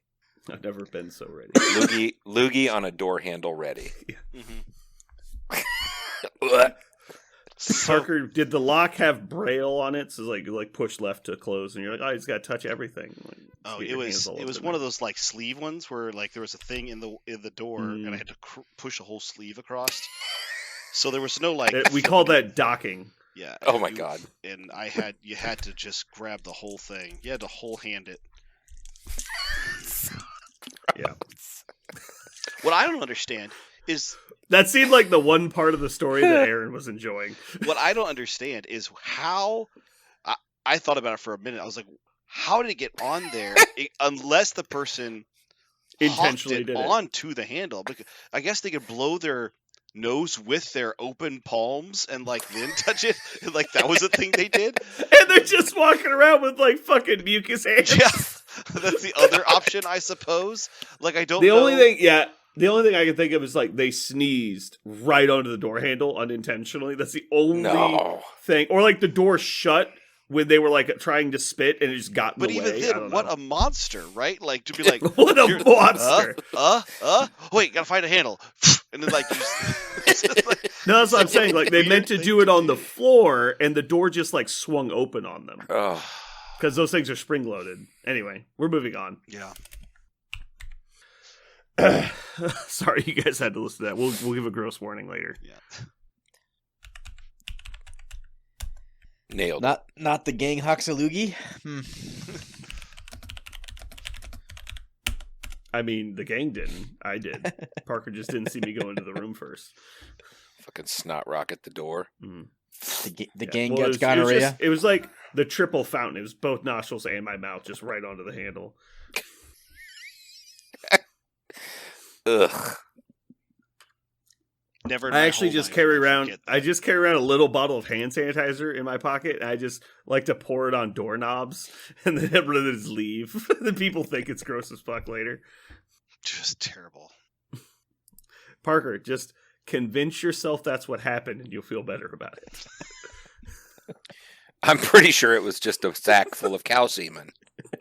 That's all it was. Okay, speaking of this, shout out to our local Dylan. I think everyone here knows who Dylan is, but we don't need to go. We don't need to elaborate because if he wants to maintain his anonymity, he can. Dylan, this fictitious person is definitely not real name Dylan. Works at a delivery company.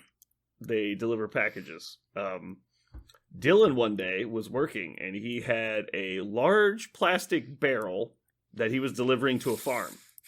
Oh God. Upon unloading it, the barrel ruptured and spilled some liquid onto him.